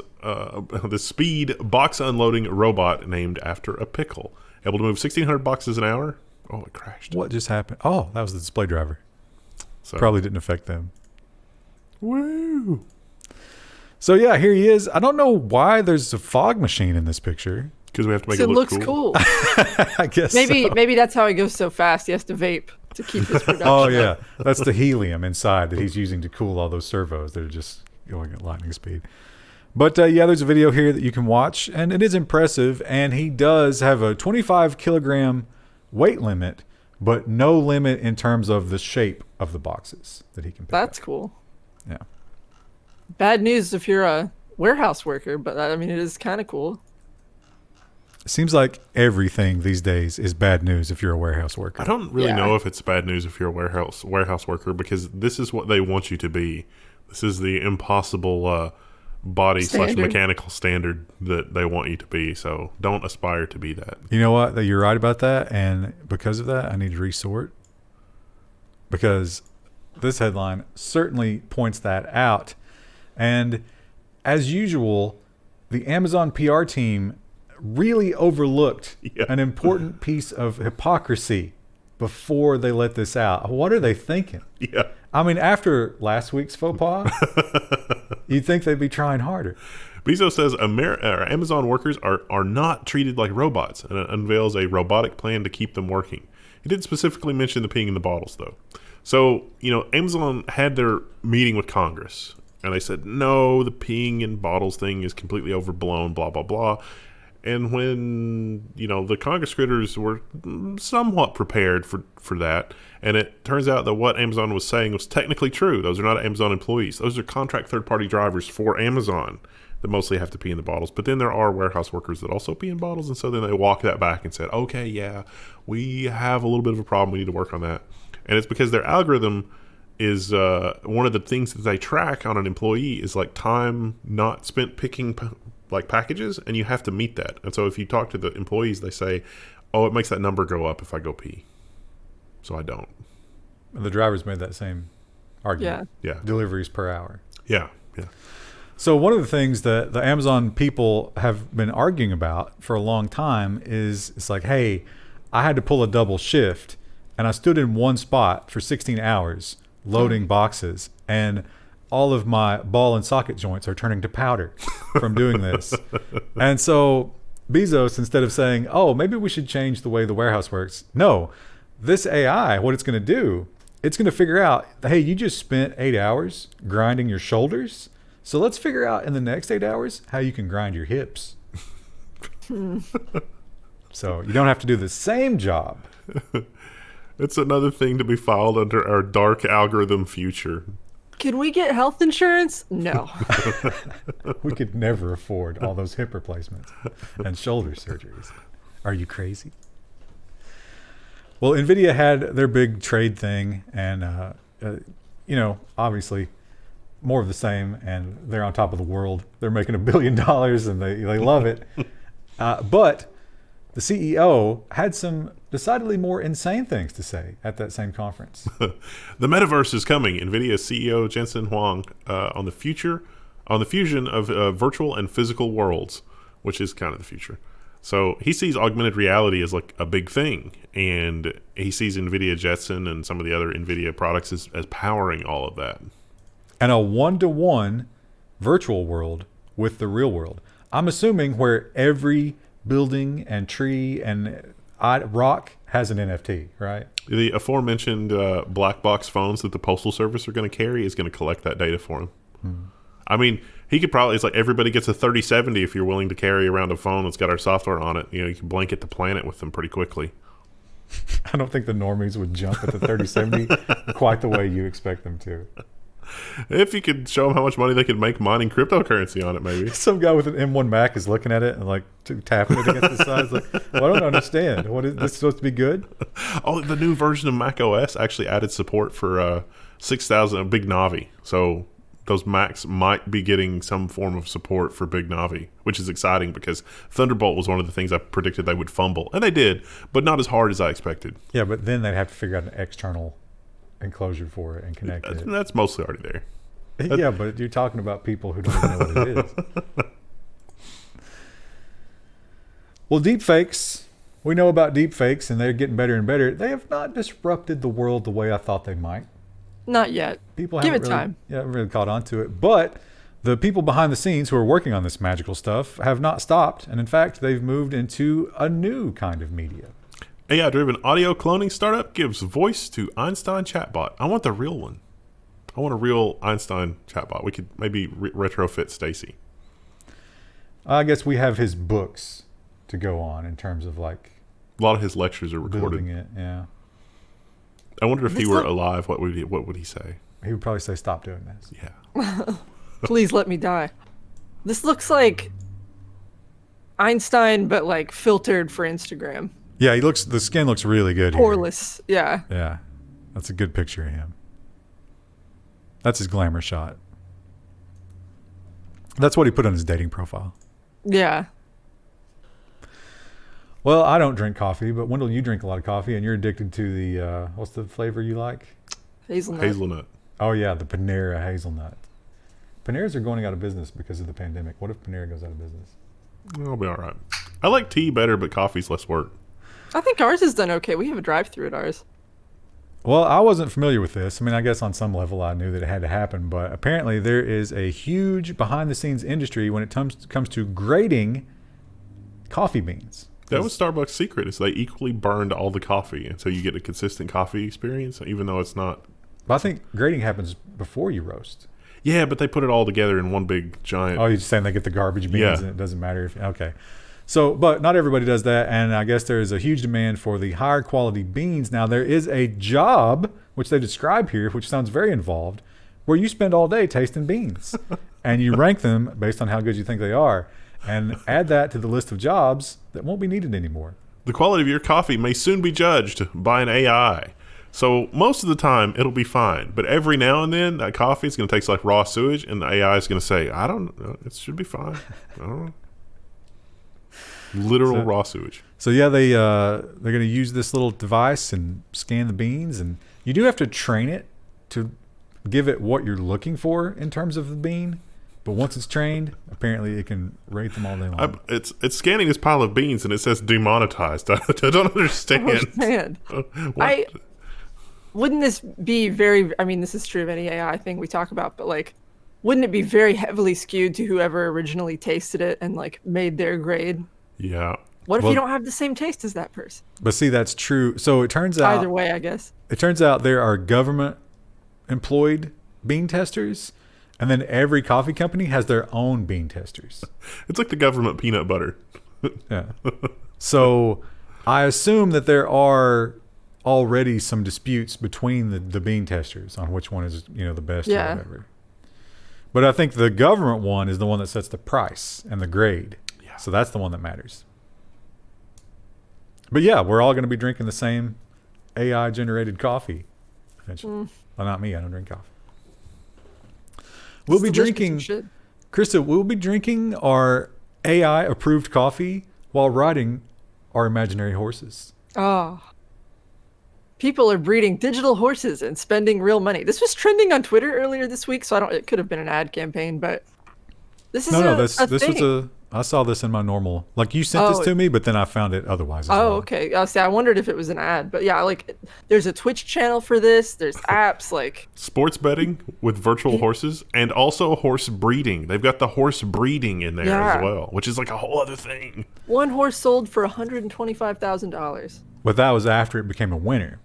So to get a new horse, it's just like $1,000, right? Sure. But you buy your horse and you can run your horse and you can bet on the horses. This is just like the real horse industry, except totally fake. None of it's real. And your horse, if it breaks its leg, it's not quite as sad. Also, do you think that they cryptographically prove that their races are fair? Oh, that would be a neat spin on it as well. Because I've seen Bitcoin casinos that will do that.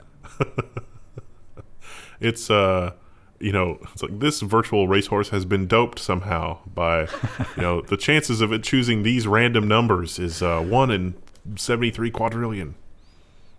But like yeah, Minecraft speedruns. You can go on Twitch at any time and watch these races. They're going around the clock, I think. Yeah. How freaked out do you think the real horse industry is by this? Well, I was thinking like this could be big for them, don't you think? I would think so. They could use real horse data. It could be like fantasy football, but fantasy virtual horses. Yeah, that could be. And they would be the only ones that would have access to the actual horses to be able to prove. Yeah. Yeah. And the horse could live on for like, what if Manowar had an NFT that was still racing online? People would love that. Or Secretariat. Yeah.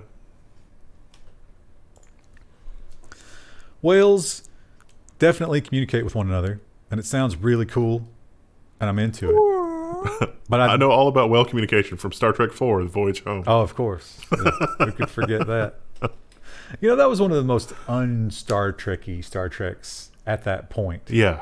Were you angry about that? No. You like that? I like that because Star Trek 3 was a little difficult to follow as, like a 6-year-old or an 8-year-old or whatever I was. I thought, take Star Trek out of it, that movie was still pretty good on its own. Yeah.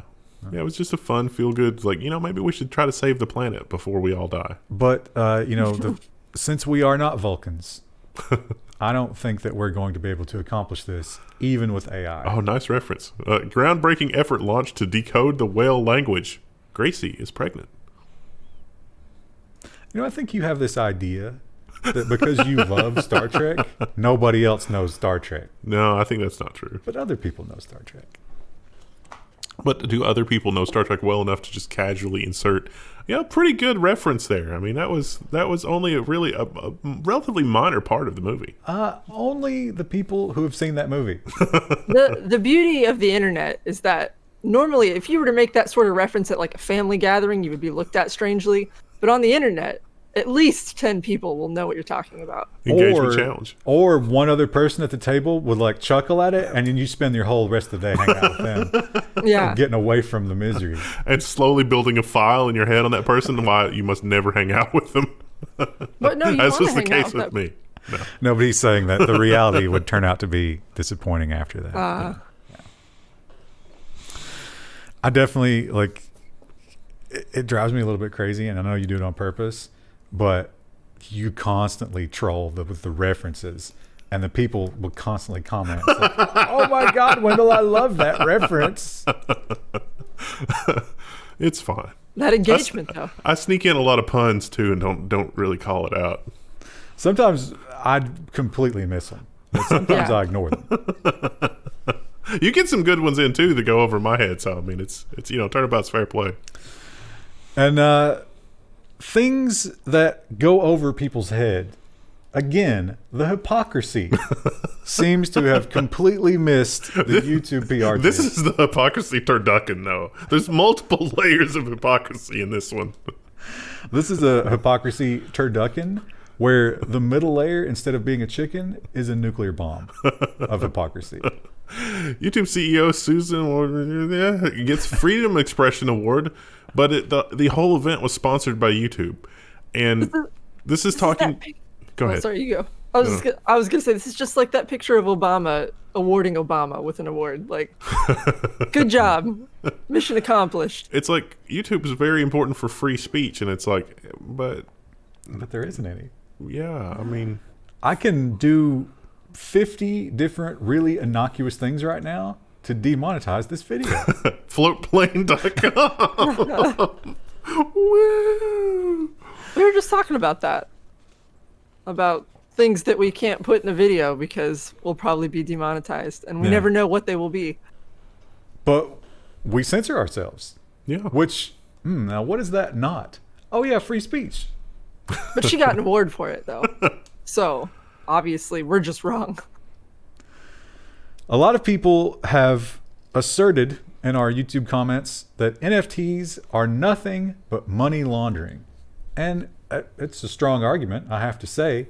And in this case, I have to wonder, is that not what's going on here? Is this just a way to get out from, and it's, I mean, maybe some positive laundering, if there is such a thing, but just a way to get around not being able to give somebody help because of their political situation.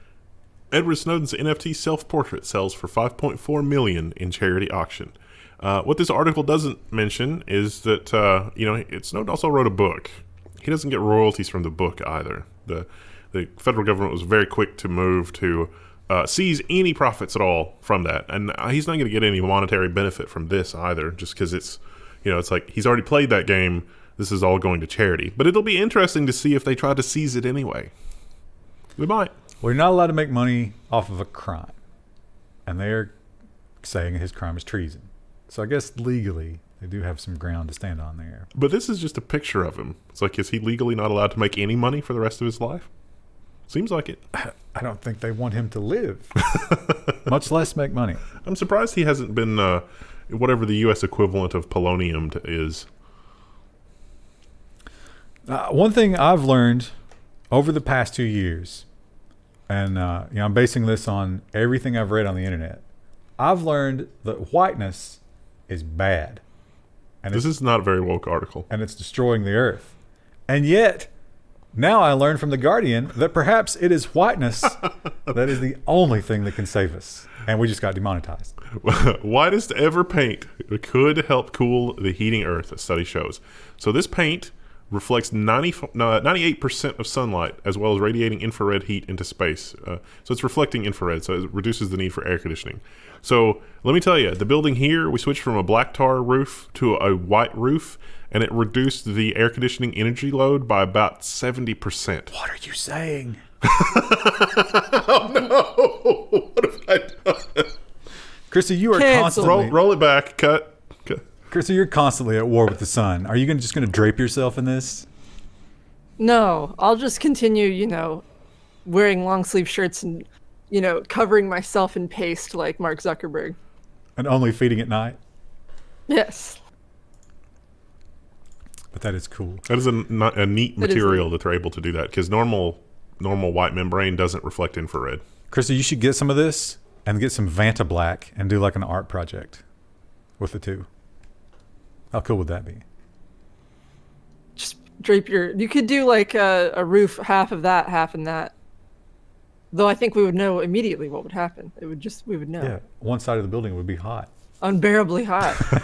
It'd be great in the winter. You might be able to use the thermal gradient to generate some kind of energy, or to do some kind of work.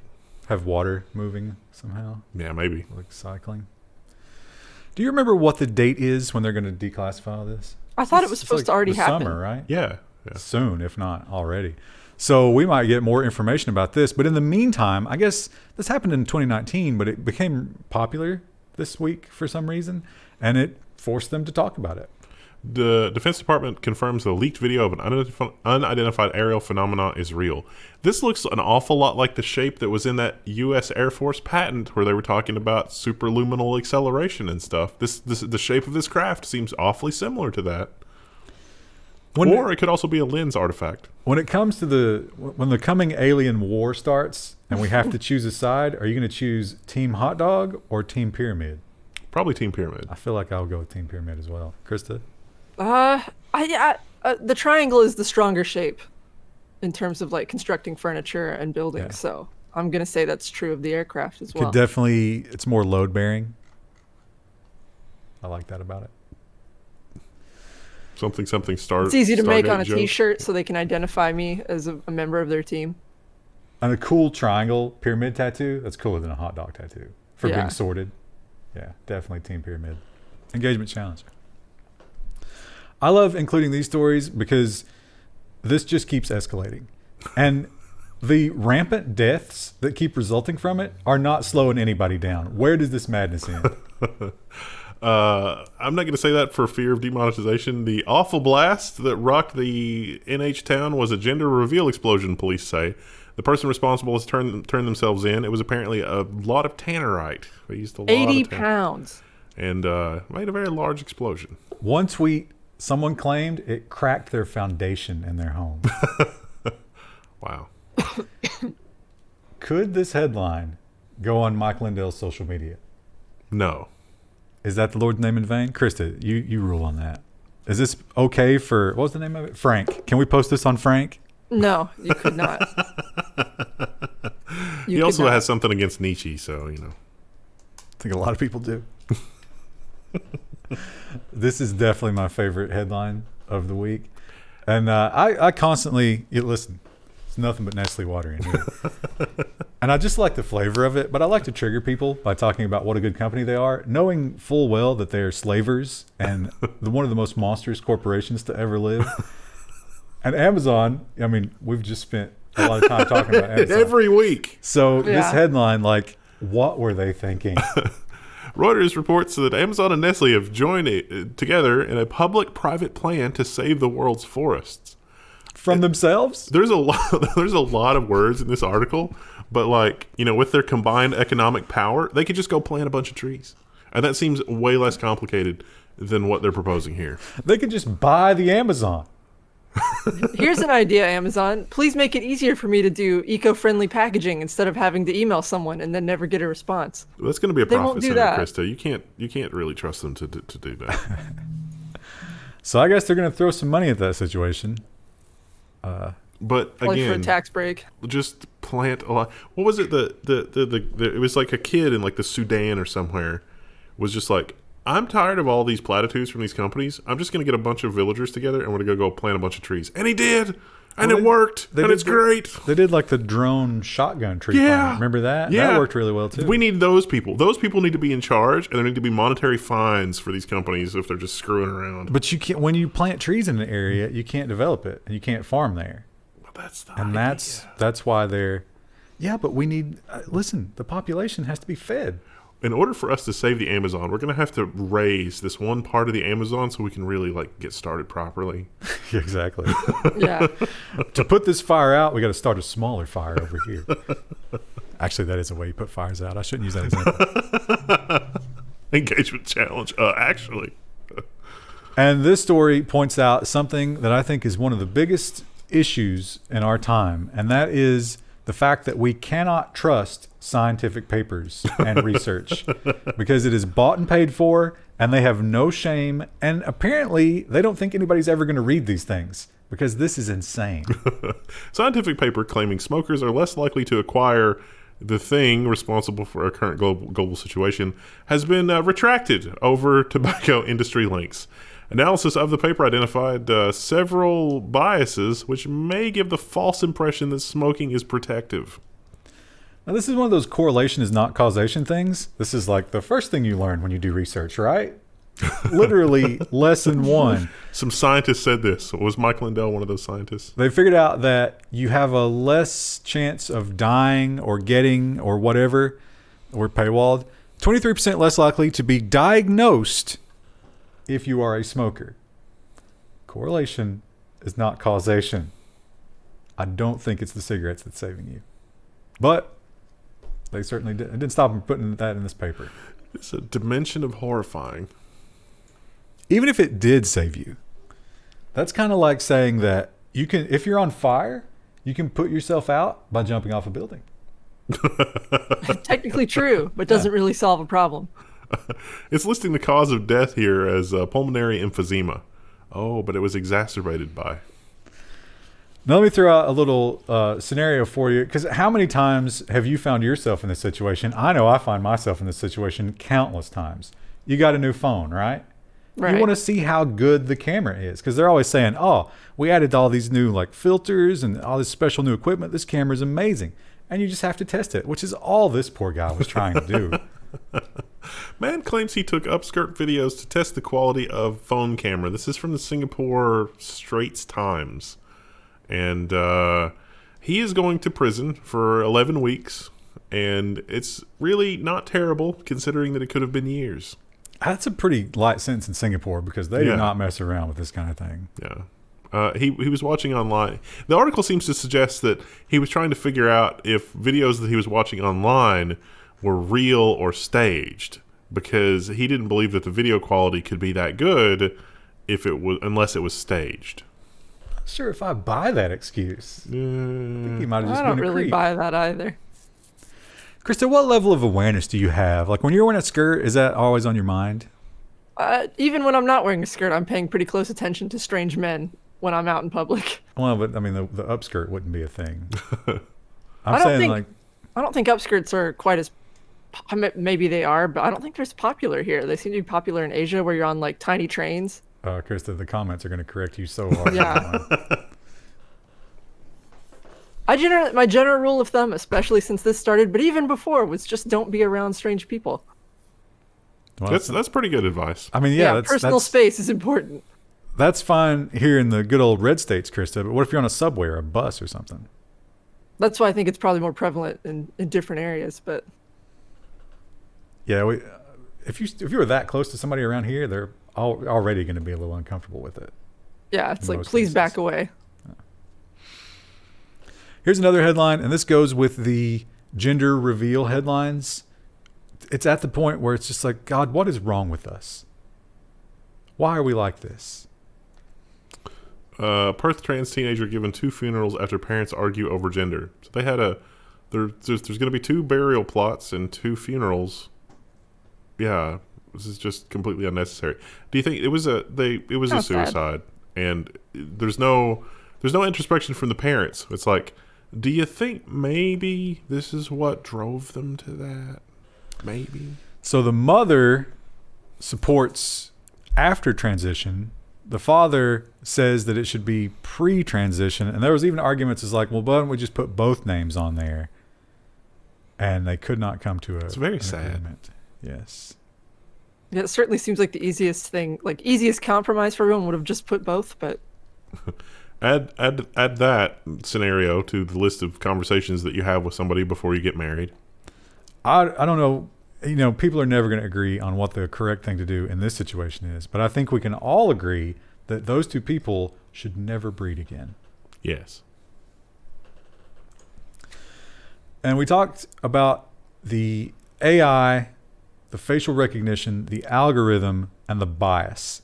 And we know at least one situation, actually I think more than one, right? But that one in particular, we know at least one time a man did some serious jail time. Yes. On the backs of a mistake made in a computer. Think about all the money that we've been robbed of over the years. Yeah, and if you think, well, that's a really unique situation and it's not going to happen again and it's not going to happen very often. Oh, really?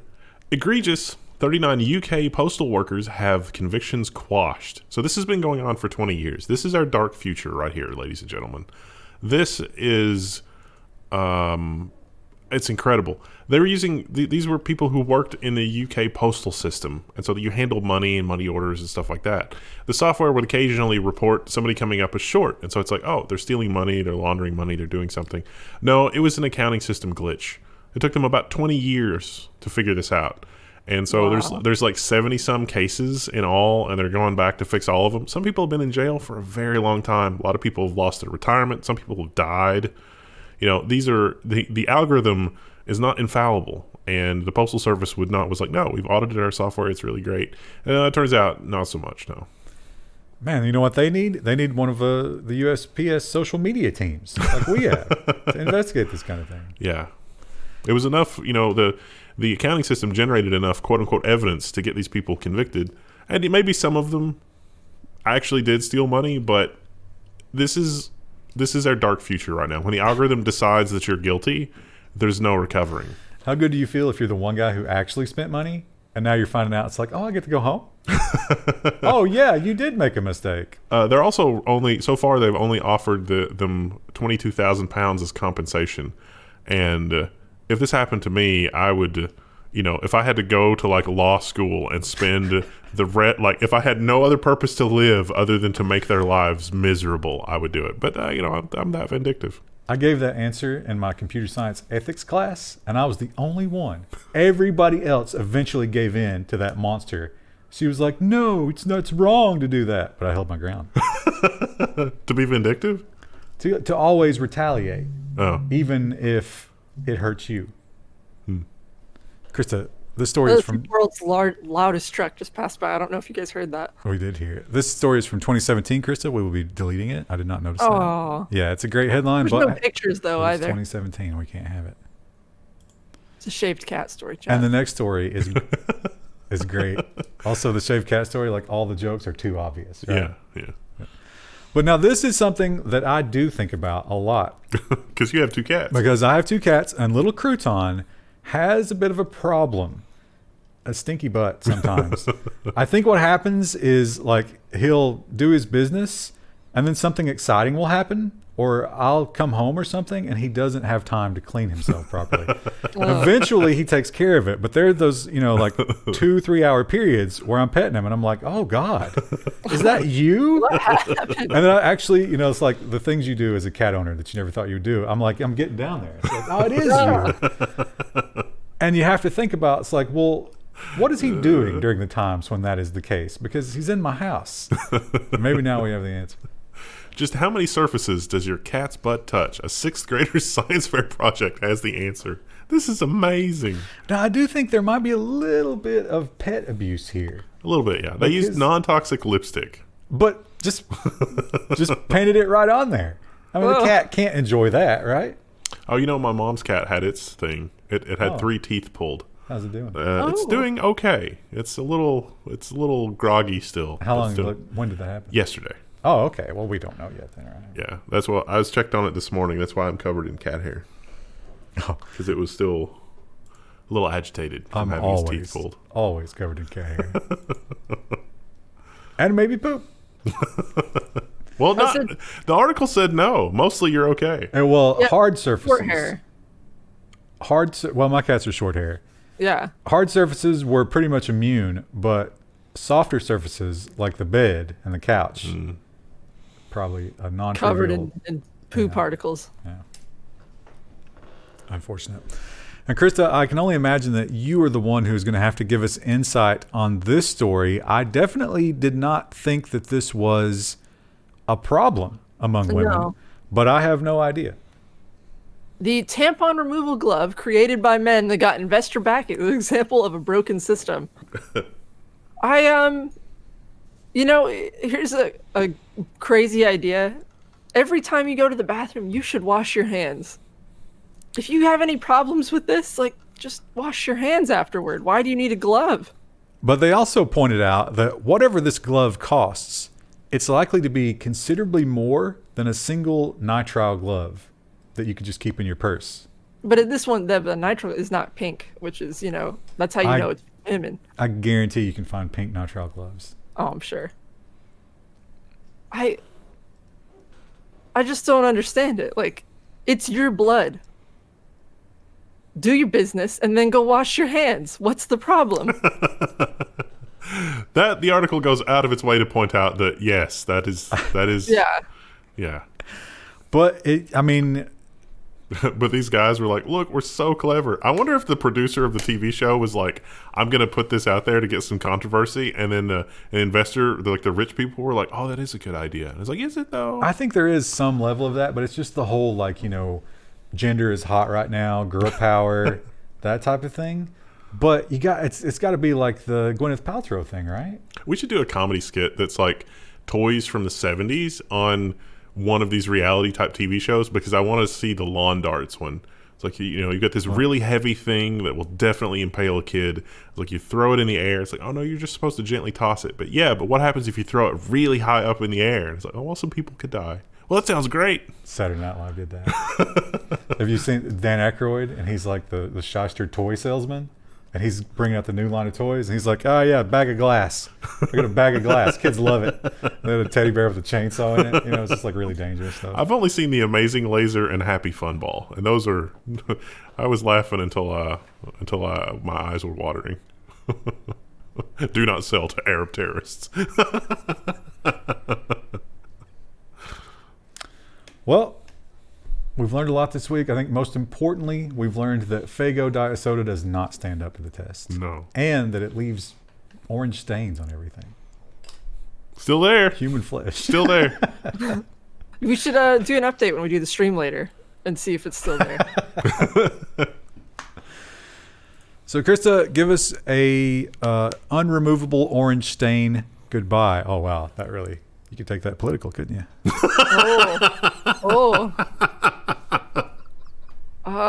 I can't do a good version of his voice, but bye.